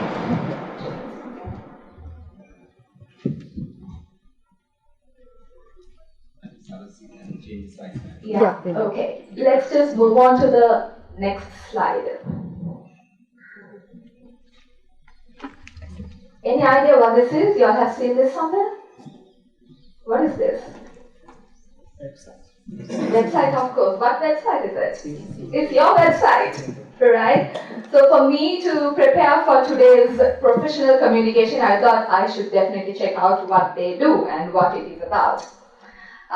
So I'm talking about this with the permission of the president of CECB Toastmasters Club. In the morning today, I called CECB.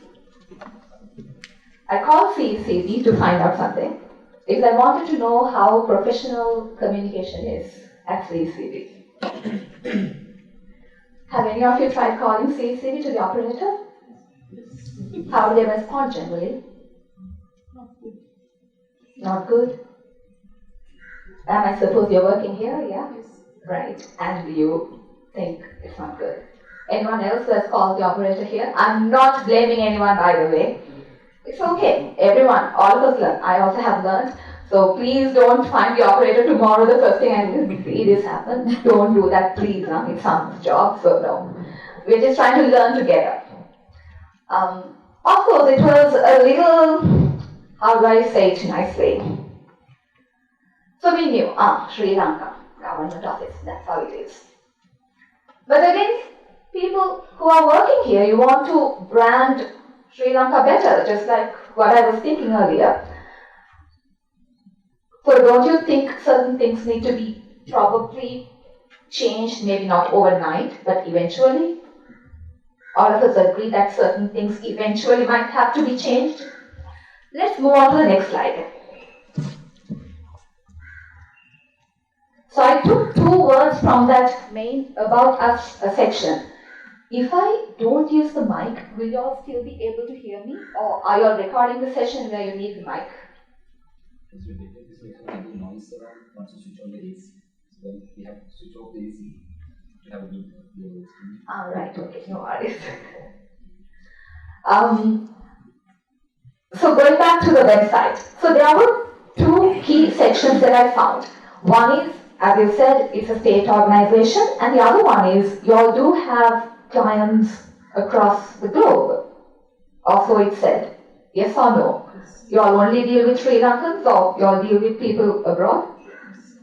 How many of you have dealt with people abroad through the company already? I can see a few hands going up. Alright. Okay, so once I saw that, I was like, okay, I'm going to conduct the session in English, of course. So though we are a Sinhalese speaking country in a majority manner, it's important that we communicate clearly in English. Of course, we can't expect everything to be perfect because English is not our first language, either our second or third language sometimes. So this is the idea I had while I was trying to prepare today's session. There are 2 parts, as I mentioned earlier. So we'll be talking initially about formal spoken communication, and then we will move on to the written parts. Is that cool? So 40% we're going to talk about spoken, and then we will move on to written. Let's move on to the... You can use the presenter. That's okay. I mean, for your comment. Okay, sorry, I already spoke about this. So just take 2 scenarios for now, because over 1.5 our presentation, I can't expect to tell everything that's related to spoken communication. So we're going to talk about 2 scenarios. One is reception, the other one is meeting. Why do people have a reception area generally in a company? Okay. Right. First impression, thank you, ma'am. First impression. What is the kind of first impression CECB wants to create? I mean, working here for such long years, what do you all think? Do you all want to give out the idea? We don't communicate with any other people other than Sri Lanka, we only communicate within Sri Lanka? Or my job is just picking up the phone. If anyone wants to come and answer, they can answer. How do you all want to represent generally? I know there are engineers here, from what I understand. So you all may be from different departments. So someone calls you to get your services. What do you want them to feel? Inviting. All right. So generally, when you call, let's say, one of these telco operators, have you all ever tried calling a telco operator when something is not right about your postpaid connection or prepaid connection? How do they first respond? Greet. How? Ayubowan. Okay, so I'm not even saying you have to say like good morning, good afternoon, because we want to keep our culture also, right? Because what happens is in our heads we think, oh, English. Why do we have to speak English? We will only speak in singular. Okay, fine, right? So we could go with Ayubowan, and then just to let everyone know that you are reaching out to a global audience, what if I say, Ayubowan, how may I help you? Is that something good to start off with? So one place to start this specific line is at the reception, right? But I know at the reception they transfer the calls to other departments, right? So when they transfer the call, I also noticed today, the other person obviously has no clue who is calling again. It starts from hello and you describe all what you said to the receptionist. I'm just letting you know there's a gap. There's a gap. So do you think this is good professional spoken communication? I know some of you are like, okay, that's how it has been from the time I joined this company. What do you want me to do about it? I don't belong there. But maybe if you have access to someone who could reach out to those people, eventually those things could be changed in order to give cecb the branding that you're looking for. Okay? So next one, meeting. All of you go for meetings generally? You all go for meetings.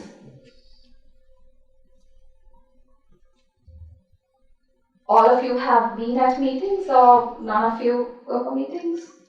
Raise your hand. Okay, so when you go for meetings, so these are things I've observed in state sector organizations and I thought I'm going to address it. I'm not too sure how it's going to feel at the end of the session, but I might kind of challenge some of your thinking. Hopefully that's okay. I'm going to be challenging some of your thinking, but let's see. When you're at meetings, it's best to call someone with Mr. or Miss and their last name. I know we have a sir, ma'am culture here. And that's okay. Let's say you don't know someone's name, you go, sir, ma'am. Now, I call some of you sir, ma'am because I don't know your names. I'd rather call you sir and ma'am than saying you. Because that's not formal and that's not right. So when you generally use Mr. or Miss, do you use the first name or the last name? Think about it. Don't tell me what you see here. But generally, when you speak, should be last name, but generally we use the first name. Generally.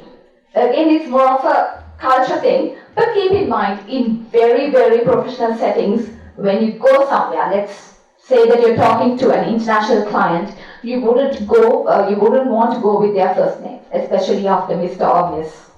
You will address them by saying Mr. and the last name, Miss and the last name, or Mrs. and the last name. Or if they have a doctorate, you say doctor and the last name. So these are a few things to remember. Second, take nothing personal. It's very easy, because one thing I figured, when we, even in this group, you all were feeling safe enough to talk about your life. I saw some interesting speeches up here where you spoke about friendships, where you spoke about things that happen in your family, which is great, but that is not to say that you're not in a company. And in a company, you have to be very formal. And the country that comes to my mind, Australia. Let me tell you something about Australia. People can sometimes scold each other in the meeting rooms, and when they get out their buddies, in the meeting room, they will just scold at each other, not in a bad way. When you say something very strongly, also we have to be respectful. So what do you think in Sri Lanka? Do you see that in meeting settings all the time? Maybe cecb culture is such, maybe that is how it is. But generally, in a government organization, are meetings always cordial? Or you don't have to answer maybe. You don't have to answer. You'll be like, if I answer this, don't know someone is here, they might look at me. So no, but think about it. Because these are my observations, okay? I've never worked in a government organization, but I dealt with them. And as a Sri Lankan, I feel sorry for the country sometimes because of these small things. So when Nalin reached out, I thought I'm going to take this as an opportunity to tell what I feel, and hopefully I don't step on anyone's toes when telling this. Third, keeping voices neutral. When you get emotional, your voice can get a high pitch, especially with women. It kind of happened now to me when I spoke about stepping on people's toes. I was aware of it. But in an organizational setting, it's important that you keep your voice neutral and calm as much as possible. And especially there is something called chest voice. Okay, there is something called chest voice, and then there is nasal voice. And certain languages we speak, certain languages are very chest voice-like, and certain languages are spoken nasally. If you think of German, for example, German is a language that is spoken very much from the chest. Anyone who's aware of, anyone who speaks German language? If you just Google and see how people speak German, they speak from here. It doesn't come from here. But if you think about Sinhala or Tamil for that matter, we can be nasal, right? We can be nasal, and when we speak, especially when we get emotional, it's quite possible that our voices become quite nasal, right? Let's say you're saying something in Sinhala, if you're like really upset, you'll be like, so that pitch does not work well in professional communication. Probably I'm giving you a lot to think about, but trust me, over the years, if we are able to get these little changes done, we'll be in a different place altogether. Little changes, not major stuff, okay? Forget about politicians or whoever, let them be. Like, if we change ourselves little by little, quite possible. Branding. I think, sir, was it you or you who spoke about branding? You want to be a good citizen in Sri Lanka? So that's one way. And also remember that language is actually a soft weapon. This is not my quote, it's actually a quote that is already there. They say that language is a soft weapon. And when you speak a language, try to imitate the accent properly. Now sometimes because our native language is different, when we are talking, accent the way we pronounce things can be a little different, but try your best. I can give you one example. How do you hear a lot of people, especially in the Sri Lankan setting, telling the word message? How do they say that word? Sometimes you end up hearing, I'm not hearing the word, probably you're thinking too much and you're telling me the correct pronunciation now. How do they generally say it? A lot of Sri Lankans. Message. Because they are thinking message, they type message, which is not actually message but becomes massage. Right? How do you end up typing? M-A-S-S-A-G-E. I massage you to tell you what? Wrong meaning altogether. Okay? So remember that language is a soft weapon. Another quote I mentioned there. So that is actually my school's motto. Y'all can figure out the school later on, I'm not going to tell. My school's motto actually goes as gently and firmly. So gently and firmly is extremely important in professional communication. I can disagree. Maybe I'll disagree with her, but I'll be very gentle about it. I'm not going to be like, I will give you. That's not the way. Right? So at meetings, especially if you are able to do these little changes, maybe I would start with trying to have a chest voice. Okay? If I were you, I might be like, okay, I have this problem, so I'm going to be like, use my chest voice when I'm talking. Let's move on. Okay, so seems like I have taken about half an hour and I spoke about spoken communication. What are the things we spoke about under spoken communication, if you all remember? What are the two settings we spoke of? At the reception, at meetings. At the reception, what is one way? And by the way, that is not only for receptionists. Let's say you are an engineer and you are getting a call. Even you could say that. You don't have to feel like a call center agent for saying that. Please don't do that way. Don't feel that way, right? Because when you're answering using the landline of your company, it's okay to say, what is it okay to say? How would you? Are you Goma and? How can I help you? How may I help you? Or you could even say, are you Govan CECB if you can't think of how may I help you and all of that. Are you Govan CECB? That's good enough. Right? So that I know I actually call CECB and not some auntie in some lane. Right? Because when I call your landline, I look at a contact number from the website and I'm calling. Hopefully that goes to CECB. At the meetings, what are the things that we need to remember? A few things, if you all could tell me. If you're at a meeting, what are a few things that will make you be extremely formal? Don't take personally. Don't take anything personally, please. Yeah. Don't take anything personally, okay? You might have a client who's like just thrashing you. Like, come on, it's not you. It's the company they're talking about. Okay, the company will figure something out about it. Okay, don't feel offended and you're trying to defend yourself. Unnecessary problems in your mind. What else about the meetings? What else do you remember? Last name. Especially if you are dealing with a client in a different nation, please go Mr. and last name. Don't use any other name. Or if you're friendly enough, just use the first name directly. That's fine too. Okay? But if it's like a first meet, it's always good to go by Mr., Mrs., Doctor, last name. That brings us to written communication. So I think we have been in the same position for a long time. I'm going to change you up for a little bit so that you all don't fall asleep. Because this specific session is going to be very lecture-like. Right? So we're going to do something. Can I ask all of you who are seated here to go here, and the ones who are seated here to come here, please? Just to get you to stand and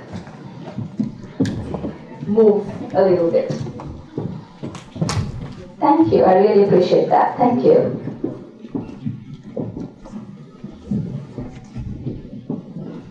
All good?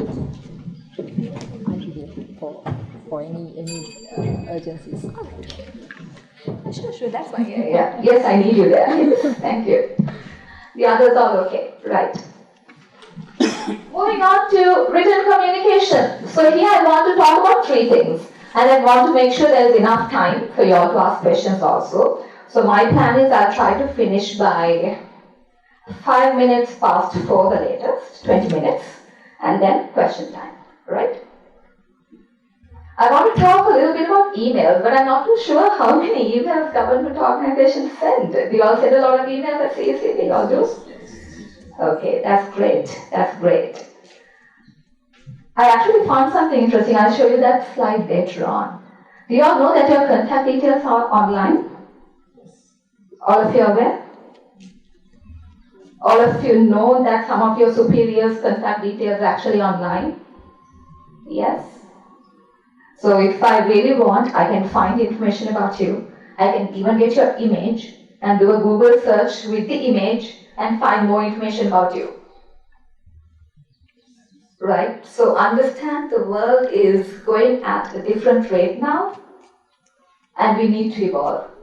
We really need to evolve.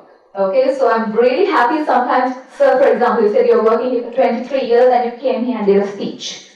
People have thought, well, I've been here for a long time, why should I learn? But he didn't do that. He was like, I'm learning. When I tell certain people who hire me, when I tell them that I teach children, they'll be like, Rochelle, let's not tell that you teach children. I'm like, no, tell. Please tell. Though I teach children, I don't teach, but rather I interact with adults as well, so that I can bridge that gap. Because what happens is, when you're in school, you're told a lot of things are in black and white. But when you go to the world, is it black and white? It's grey. It's a mix. You are kind of a bad person sometimes, kind of a good person sometimes, somewhere in between sometimes. Okay, let's talk about written communication and starting with emails. What's the importance of mentioning the subject in an email? Why do people need a subject in an email? Because sometimes it's boring to read emails. Very true, especially if you're getting no. I'm very happy that you're being honest and you're telling, yeah, sometimes it's extremely boring to read emails, especially if you're at a superior level and you have a lot of people reporting to you. Everyone is sending you email one after the other and you're like, I don't read all of this. If you just read email, you can't read other things. Happens. So, subject is extremely important. I'm telling you this because I have communicated with government organizations who do send details without subject. And I'm glad all of you know that your details are online. So I remember when I was doing my degree, I ended up calling a lecturer. So of course she didn't give me her number, but the number was available online. Do you all know that lecturers' numbers are there online as well? The first thing she asked was, how did you get my number? I was like, it's there online. So it's extremely important if you're working in an organization that has a digital presence. It's very easy to get your details. And in a day and age where other countries are trying to communicate with you, they can get a lot of information about you without you knowing. Right? And a lot of emails, again, coming back to emails, how many of you have email addresses with the cecb domain? Do all of you have email addresses with the cecb domain?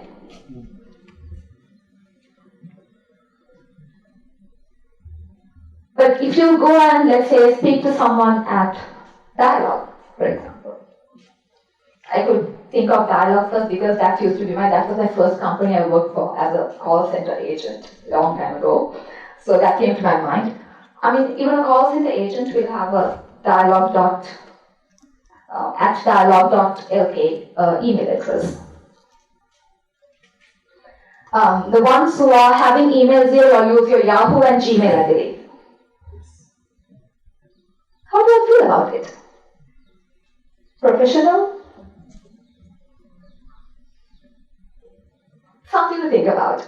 I'm not accusing, but I'm saying something to think about, maybe. If it's something to think about, take it. If you don't want it, leave it. That's okay. Let's talk about emails, reports, and social media. I've included that today for a reason. Let's talk about emails with you. So I hope you all can see the structure where it shows, of course, you'll have to put someone's email address if you're sending. Even if you don't put the email address, it will thankfully, internet or rather the service provider will show you that you have not put a recipient, so that's a good thing. So when you're putting a subject, we all generally put really long subjects. And if there's a reference number, now I'm sure most of you who've been working here for a long time, you all come from a time where you're used to letters first before emails. So when you're dealing with letters, there used to be reference numbers, right? There's a reference number all the time that you would put. So it's a good idea to put a reference number in the subject. If there's a number through which you're corresponding, put that in the subject itself so that it's easier for the person who's receiving it, and it's easier for you also when the person is replying back, because you'll know the email you're getting is about such and such thing. Okay? So don't put those reference numbers in the body like how you think you did in letters, but put those in the subject. When you start off, let's go to a next one. Okay. When we start an email, you can say, dear sir, ma'am. So Mr., Miss, if you're using that, how would you address? Last name or first name? Last name. Again, a point to remember. Please don't use first names, especially if you're emailing clients who you don't know and you just know their names. Put their last name. If you don't know their names at all, just put dear sir, ma'am, sir or ma'am. Let's say you don't know the gender. Sometimes you don't know who's at the receiving end. You can put sir/ma'am. So there are times my name sounds maybe like a gent's name to some, I don't know. I've gotten messages saying Mr. Rochelle. Right, so that is, that doesn't, I don't feel I want to kind of maintain that conversation if someone is calling me Mr., right? Of course, they have not heard my voice just by the name because they are not aware, they'll be like Mr. Rochelle. So if you're not sure, just put dear sir/ma'am, that's completely fine. Let's try to develop an email on the go, okay? Because in the next 2 or 3 slides, we're going to develop an email, and hopefully by the end of that, I'm going to ask you to kind of tell me how a very basic email should sound like. Is that cool? I'm going to take you through 2 or 3 slides, and these 2 or 3 slides will give you some terms you can easily use when you're writing emails to someone. By the end of it, I'm going to ask you to tell out an email. Of course, I can't get you to write it, so I'm going to just ask you to say it out loud. Maybe you can jot it down on the go. Later on, when I ask you, I can read it out loud. Can I get someone to read this specific slide? Let's say someone has made an inquiry about something. Okay, so can one of you help me by telling what kind of inquiries you all get, sir, usually from a client? A very basic inquiry? Our comments for their proposals. Okay, so they send you a proposal and then you have to refer to that proposal and give a comment. Yes. Excellent. Okay, so let's say a client has sent a proposal and now you all have to write back to the client saying what you think about the proposal. Now we don't have to go through the whole email, just few things, okay? Can I get, Matt, can I get you to read it out loud? With reference to? So there are 3 ways you could say. After with reference to, what can you say? With reference to your letter dated, okay. Now if it's a proposal, what could you say instead of your letter? Yes, with reference to your proposal dated. And you put the date, and then you go on with your email, right? Or if it's a telephone conversation and they're like, could you please email some details, you can say, with reference to our telephone conversation on such and such date, I am writing to inform you. I'm not going to finish the full email, but I'm giving you an idea. And finally, okay, now that you will not need, it's an advertisement. So proposal, maybe there is a file you have prepared and you want to attach it. Okay, you attach it to the email. So how is that going to be included in the body of your email? Sir, can I get you to kind of construct? Let's say you've given your comments in a form of a doc file.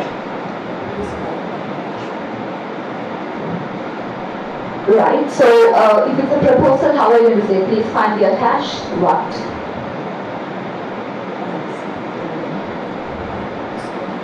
Very good, yes.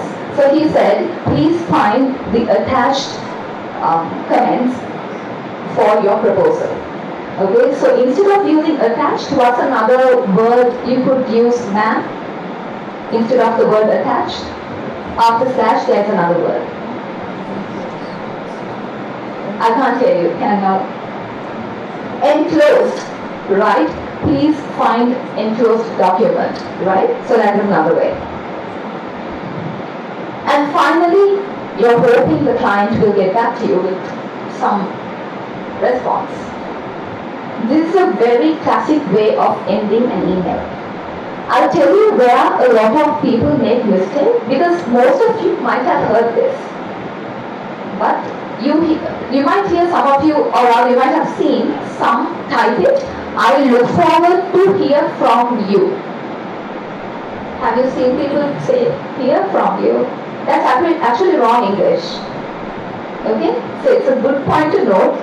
I understand why you would want to say to here, because when you learned English, someone taught you it is an infinitive with to, you just put the verb. But here it is not really a verb. I'm not going to go into details, but it's a gerund we call it in grammar term. This is the correct phrase. Don't say, I look forward to hear from you. That's wrong English.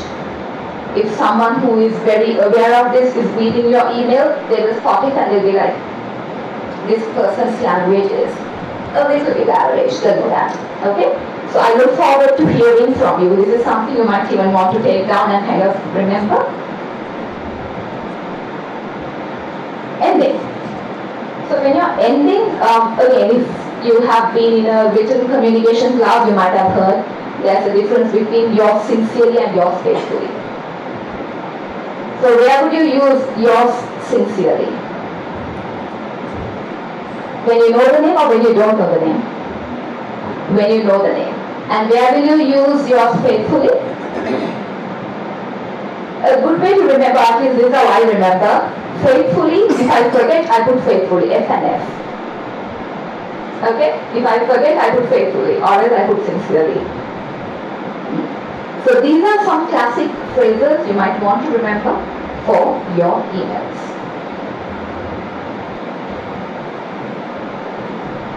Let me tell you a story. So here you see two email addresses, right?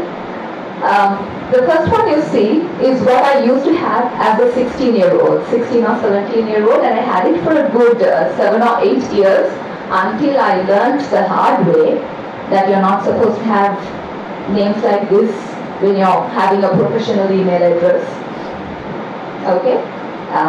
So I was working at this company at a certain point, and boss was like, Rochelle, what's the email address? I was like, sir, ministarling@yahoo.com. Because that was my email address then. And I had a reason also why I named it Mini Starling. Mini is actually my favorite Disney character, and the starling is a bird. I was like, why not? And then I got to know the hard way. This is not how a professional email address should be like. And later, it became the latter.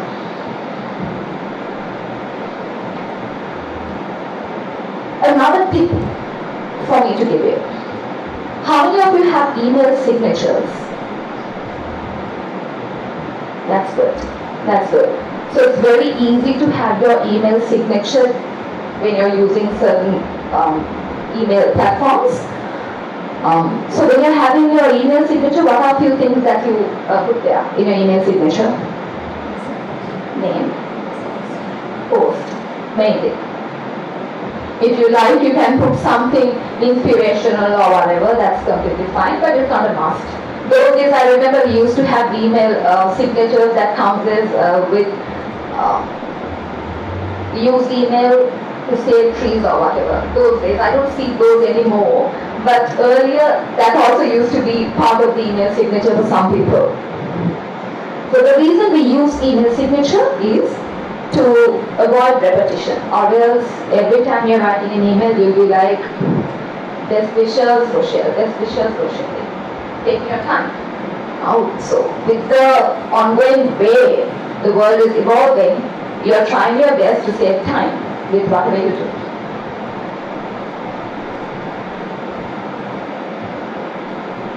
I've given you a recap. Who's ready to read out the email that they have kind of written? If anyone is up for the challenge. Everyone who's up for the challenge to just come up with an email and read it out. I've given you some markers for you to remember when constructing your email. Yes, ma'am. Can I give you this so that everyone hears?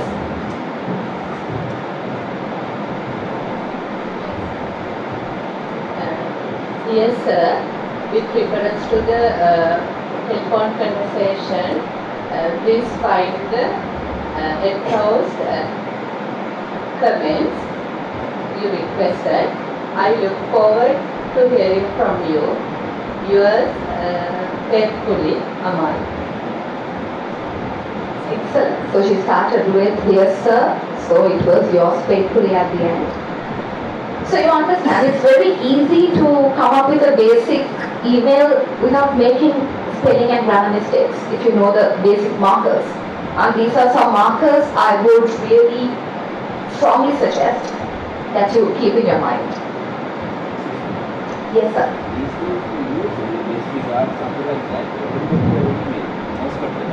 That's quite possible too. That's quite possible too. I've gone the classic way by using yours sincerely, yours faithfully, because these are used in letters anyway, so you could use this for letters. Similarly, even emails, there is no hard and fast rule that you should not be putting yours sincerely or faithfully, but best wishes is something you could easily use, because in letters anyway, you wouldn't be putting best wishes mostly. Sometimes you feel that emails are a bit of info. Depending on who you are sending the email to. So certain emails can be sent to colleagues, so there it doesn't have to be informal, formal. And if you're sending to a client who you have known over the years, again it doesn't have to be too formal. Right? So rules are something that we make anyway. Okay, rules are something that they not we actually have been made already. And as the world evolves, we are evolving in a very incremental way. We are trying to evolve as well. Okay, so these are the basics. On certain things, like how you have a subject and how you put the salutation and how you start off, those are important to set that brand, as we call it. Okay, how many of you actually write reports in the organization? You all do write reports. Okay. So I'm going to just go through a very basic report. I'm not going to go through very extensive ones. So these are some purposes why we write reports. Sir, can I get you to read some of the purposes you see?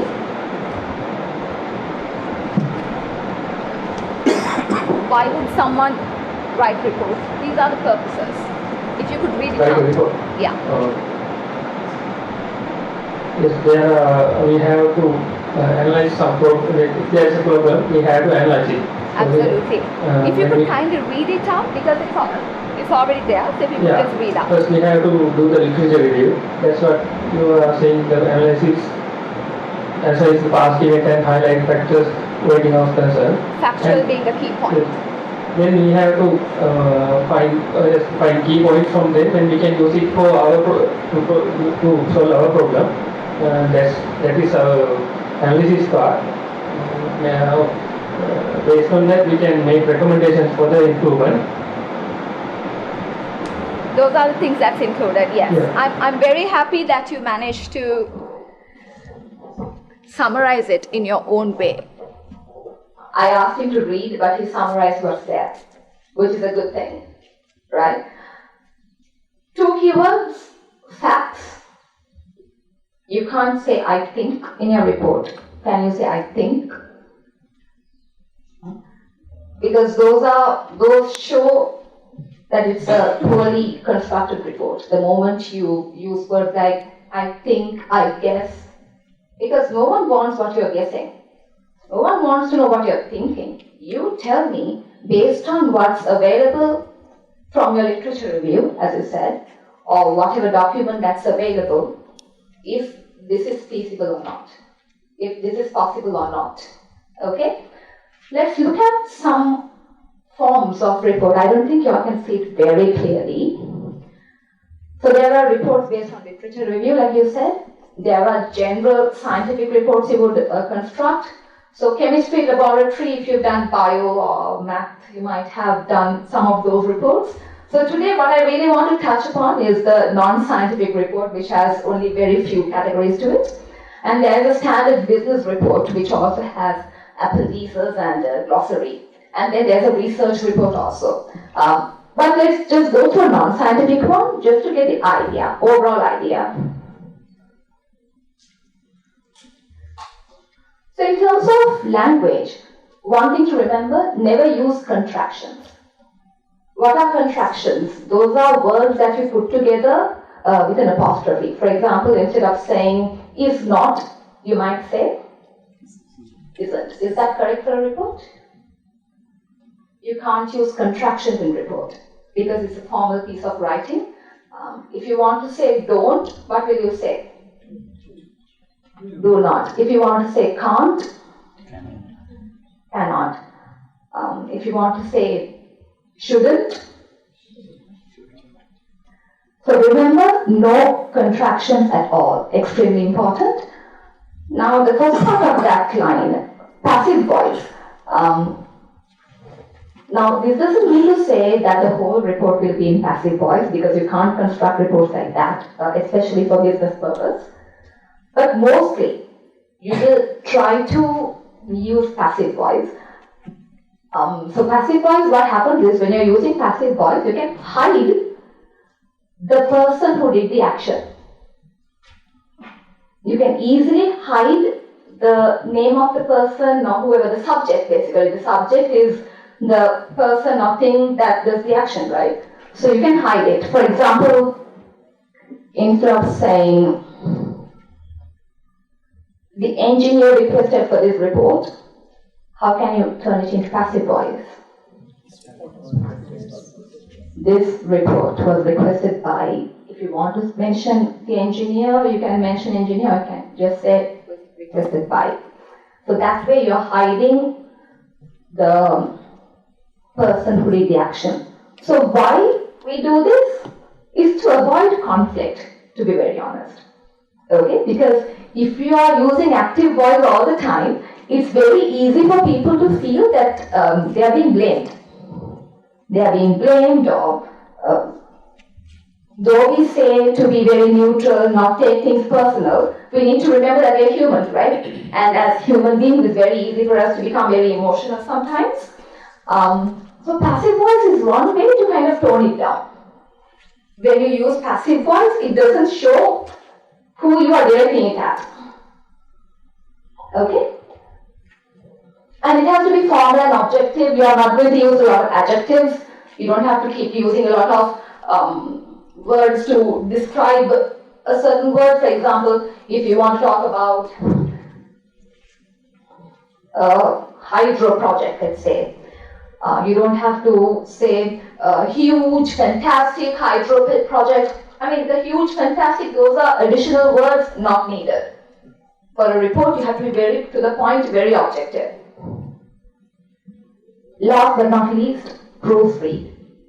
Especially if you're sending it to clients. Again, going back to what I said, you're trying to brand yourself. If I find mistakes, I'll be like, can I trust them with this work? That question might pop up, especially to an international client. Okay, so in reports, main thing that you have to remember is there are subheadings. You can't write reports like you write, an essay. You have to have subheadings. I'm not going to go through this completely. Let me move on to the next one. Let me actually show you this. So this is based on a certain question, a sample answer to this question, okay? This is Jim. that has been losing members. Okay? Gym membership has been going down. Manager is asking you to write a report to figure out why people are leaving.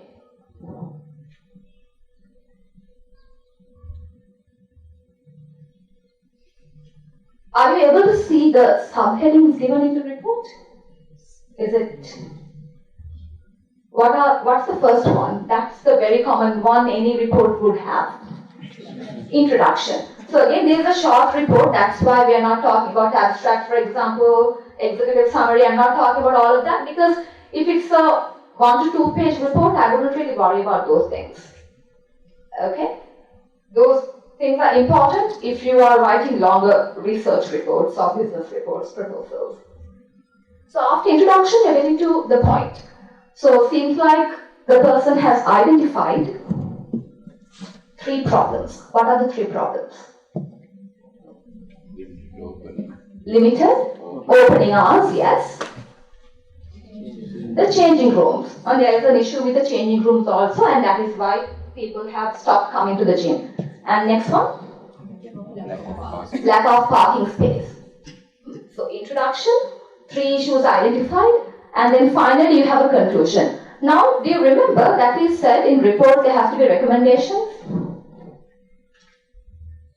And generally in reports, some reports will have recommendations, okay?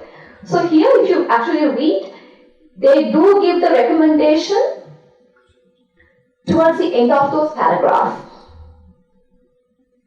Again, going back to the style of report, depending on how long the report is. If it's a very long report, you would think of having the recommendation separately. But if it's a short report, it's easier to put it there itself because it's like a 1-page report if you think about it. So the recommendation is also included along with the problem identifying section. Alright? Let's see if you all remember. Okay, so tell me, what are some parts in a report? Or what do you all remember about reports that we went through? Introduction?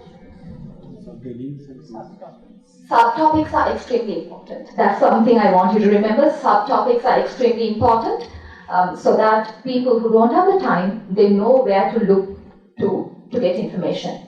Or else you have to keep reading the whole report and the time goes. Okay? And if it's a really long report, you'll even have a content page which directs you to the page numbers. And in terms of language, what do you have to remember? Passive voice as much as possible. What else? Without a lot of adjectives trying to describe with adjective words. What else? Contractions. Never use contractions. Alright, so good. We are good to go. Last one, I'm going to finish it quickly. Oh my gosh, it's 4:15 already. Social media. So this is something people would not have spoken about when they spoke about professional communication 10-15 years ago. 10-15 years ago, you didn't have to worry about social media being part of your professional journey, right? Because when you come to work, you work, and then you go back, you have your time to chill. But no, it's not that. I'm able to kind of understand you whenever I want, if your information is there in the digital space. I've kind of distorted the image a little bit on purpose. Do you see the right side, the image? Where do you think that's taken from? From the cecb website. I'm not too sure if any of your photos are there, but probably your names are there. Could be. I didn't go through it deeply, I just figured out, okay, some of their pictures are there, some names are there, numbers are there. And that's where I even figured out that you don't have professional email addresses, all of you. I think the top management, they have a cecb domain, the others have Yahoo or Gmail. Right? I spoke about this a little earlier as well. I'm not going to go into it too much. But let me tell you 3 things. What you potentially should be avoiding, especially if you're representing a state-owned organization in Sri Lanka. maybe we don't think too much about it. We like our memes, I'm sure. We like our religious memes, or not memes, religious quotes that we want to put up all the time, or political posts that we want to just throw out there and share, just pour our hearts out and write.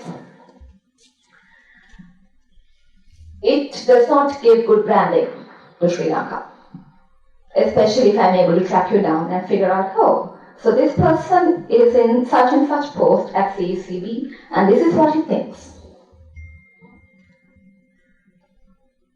Think about it. Anyway, the first point here is, how many of you are on LinkedIn? I know someone had checked my profile on LinkedIn from cecb. I can't remember who, but I know someone checked. How many of you are on LinkedIn? Okay, right. So LinkedIn is a space where people can get to know more about you, and some people use LinkedIn, unfortunately, in very unprofessional manners.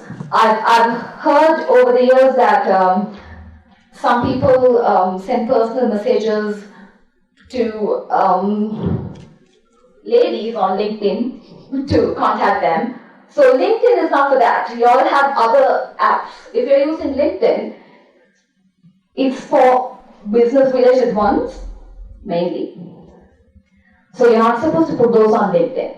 Keep it professional. But that does not mean that you can just go the way you want on Facebook or Instagram, especially if you have a public account where everyone can access and see the information. It is very easy to see what kind of a person you are. And as I told you, there is something called Google image search. How many of you are aware of it? Google image search. Have you tried using Google image search at any point? So, taking a picture of you, I can do a Google image search to figure out what kind of comments or public space information that you've accessed and commented on and all of that. So try to be very neutral, especially in terms of politics, ethnicity, religious things, because you're representing a state organization. I would emphasize it more because that gives people from outside to access your information and think how you think, or rather at least analyze how you think. And if they want to create problems, they can even figure out how to create problems. They know how you think. And that's a very dangerous place to be as a country. Second is already mentioned, making enemies. So it's quite possible. We call them keyboard warriors. Okay? Some of us are very good at, again, we become emotional as humans. Have you typed long comments under some video that you saw about some injustice happening somewhere? Long comment. Right? Quite easy to track you down, especially if you're working in a state organization and if you have digital footprint. I kid you not, it can come back in ugly ways. Not right now maybe 5 years down the line, maybe 10 years down the line, because information you put in the digital space, you think you erase it sometimes you think you deleted it, but it can't be completely deleted sometimes. Right? So please do keep that in mind. Well, what do we have to remember in terms of using social media, especially if you're representing a state organization in Sri Lanka? Too much that I've told that you're like, I don't know what you said. What are 3 things that you probably would remember? Confidential information, don't share.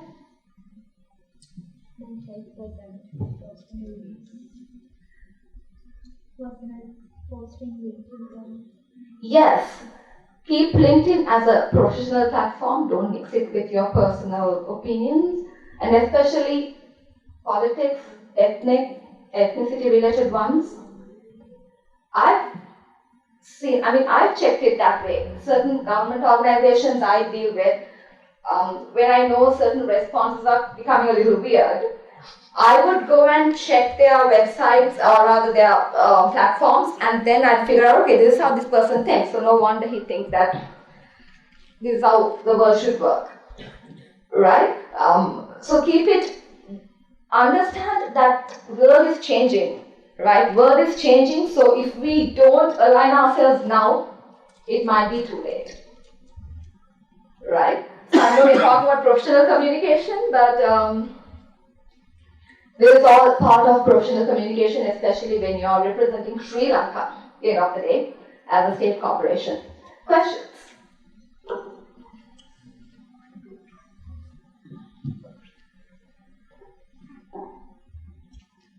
Yeah, we didn't talk about the letters. We talk about emails. In emails, what you suggest to use passive voice or active voice? You can use active voice there, not a problem. But again, try not to have an accusatory tone. And one thing I missed when I spoke about emails, don't write in capital completely.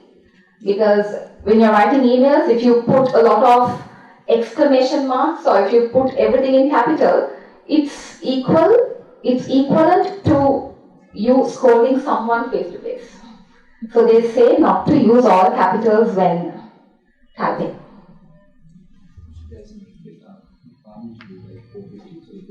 Yeah, sure. Alright, okay. Thank you. We're done, but if there are questions, I can address, yeah? We can share a presentation. Yeah, sure.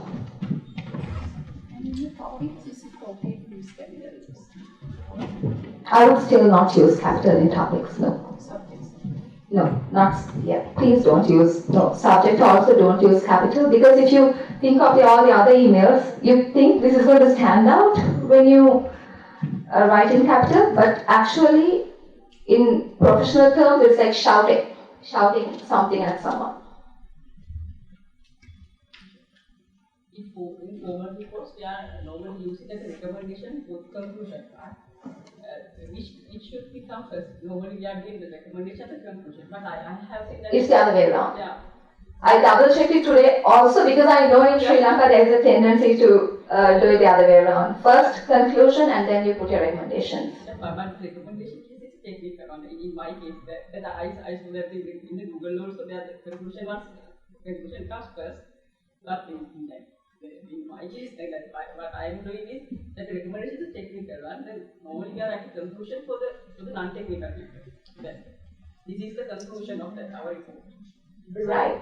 In our report, we are normally doing that the recommendation first and the conclusion, but it's no problem. It's the other way around because hopefully in your report you highlighted problems, right? Yeah. So your conclusion will highlight all the problems in a summarized version. The only way, yeah, recommendation is a technical one.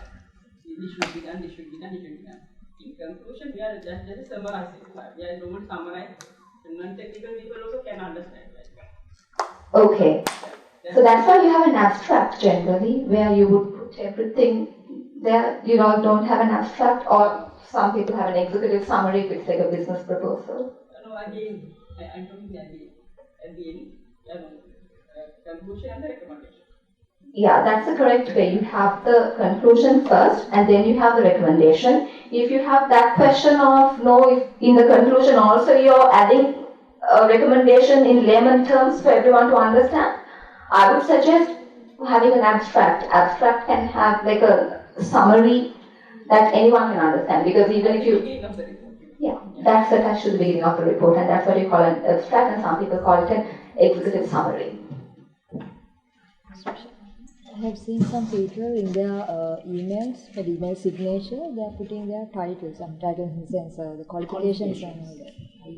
So is that advisable or? Sure, if you want to make that impression, I don't see why not. You could do that in your email signature, especially if you are in a position where you deal with a lot of technicalities and you want that trust to build the moment you send an email and you want to be taken seriously, you could do that. Yeah, the question is, especially now for the people who have not clearly mentioned the surname. I mean, the first names are here, that Karanduruda Mudhiyansela, blah, not the surname. So how can we address them, like Mr. or Mrs. Who? In the Sri Lankan context, there is a bit of a confusion there, I get it. I would just say, dear sir, ma'am. Dear sir, dear madam.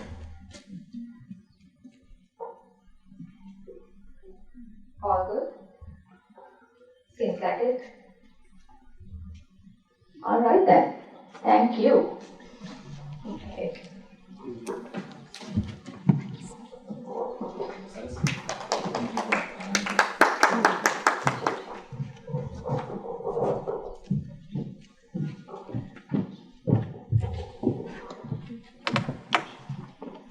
Thank you very much, Dr.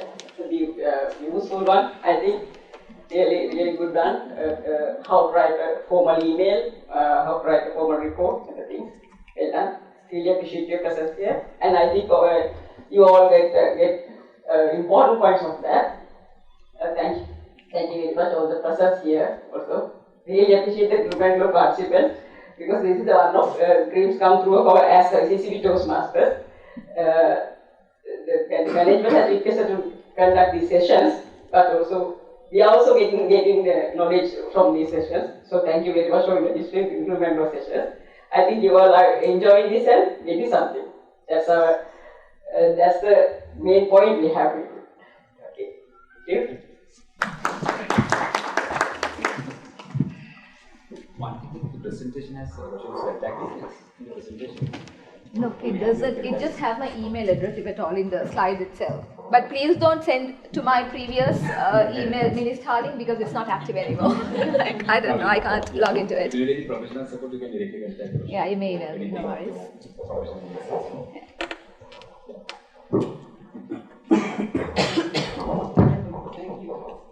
Okay, ladies and gentlemen, so now let's conclude our day 2 today. So thank you very much again on behalf of training unit, Mr. Asher. Thank you very much for your commitment and contribution. I know the behind work is, to the preparation work and all the behind the screen is blocked. So thank you very much for your commitment today. And for all the participants, thank you very much for your presence today, and I appreciate if you can be on time next day as well and complete your assignments as well. For those who have not sent us the email regarding the first assignment, so you can do it within immediately. And Mr. Nalin, I just wanted to ask you regarding the video uploading their speech. So how can we do that? Yeah, we'll send this information through WhatsApp.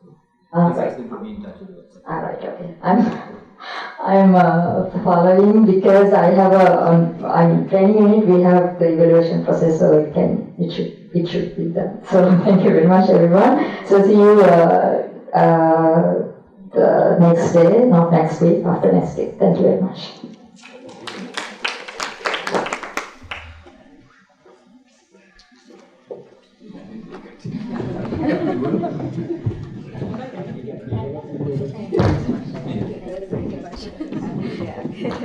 And I think the presentation happens every day. But then eventually it becomes okay, I think.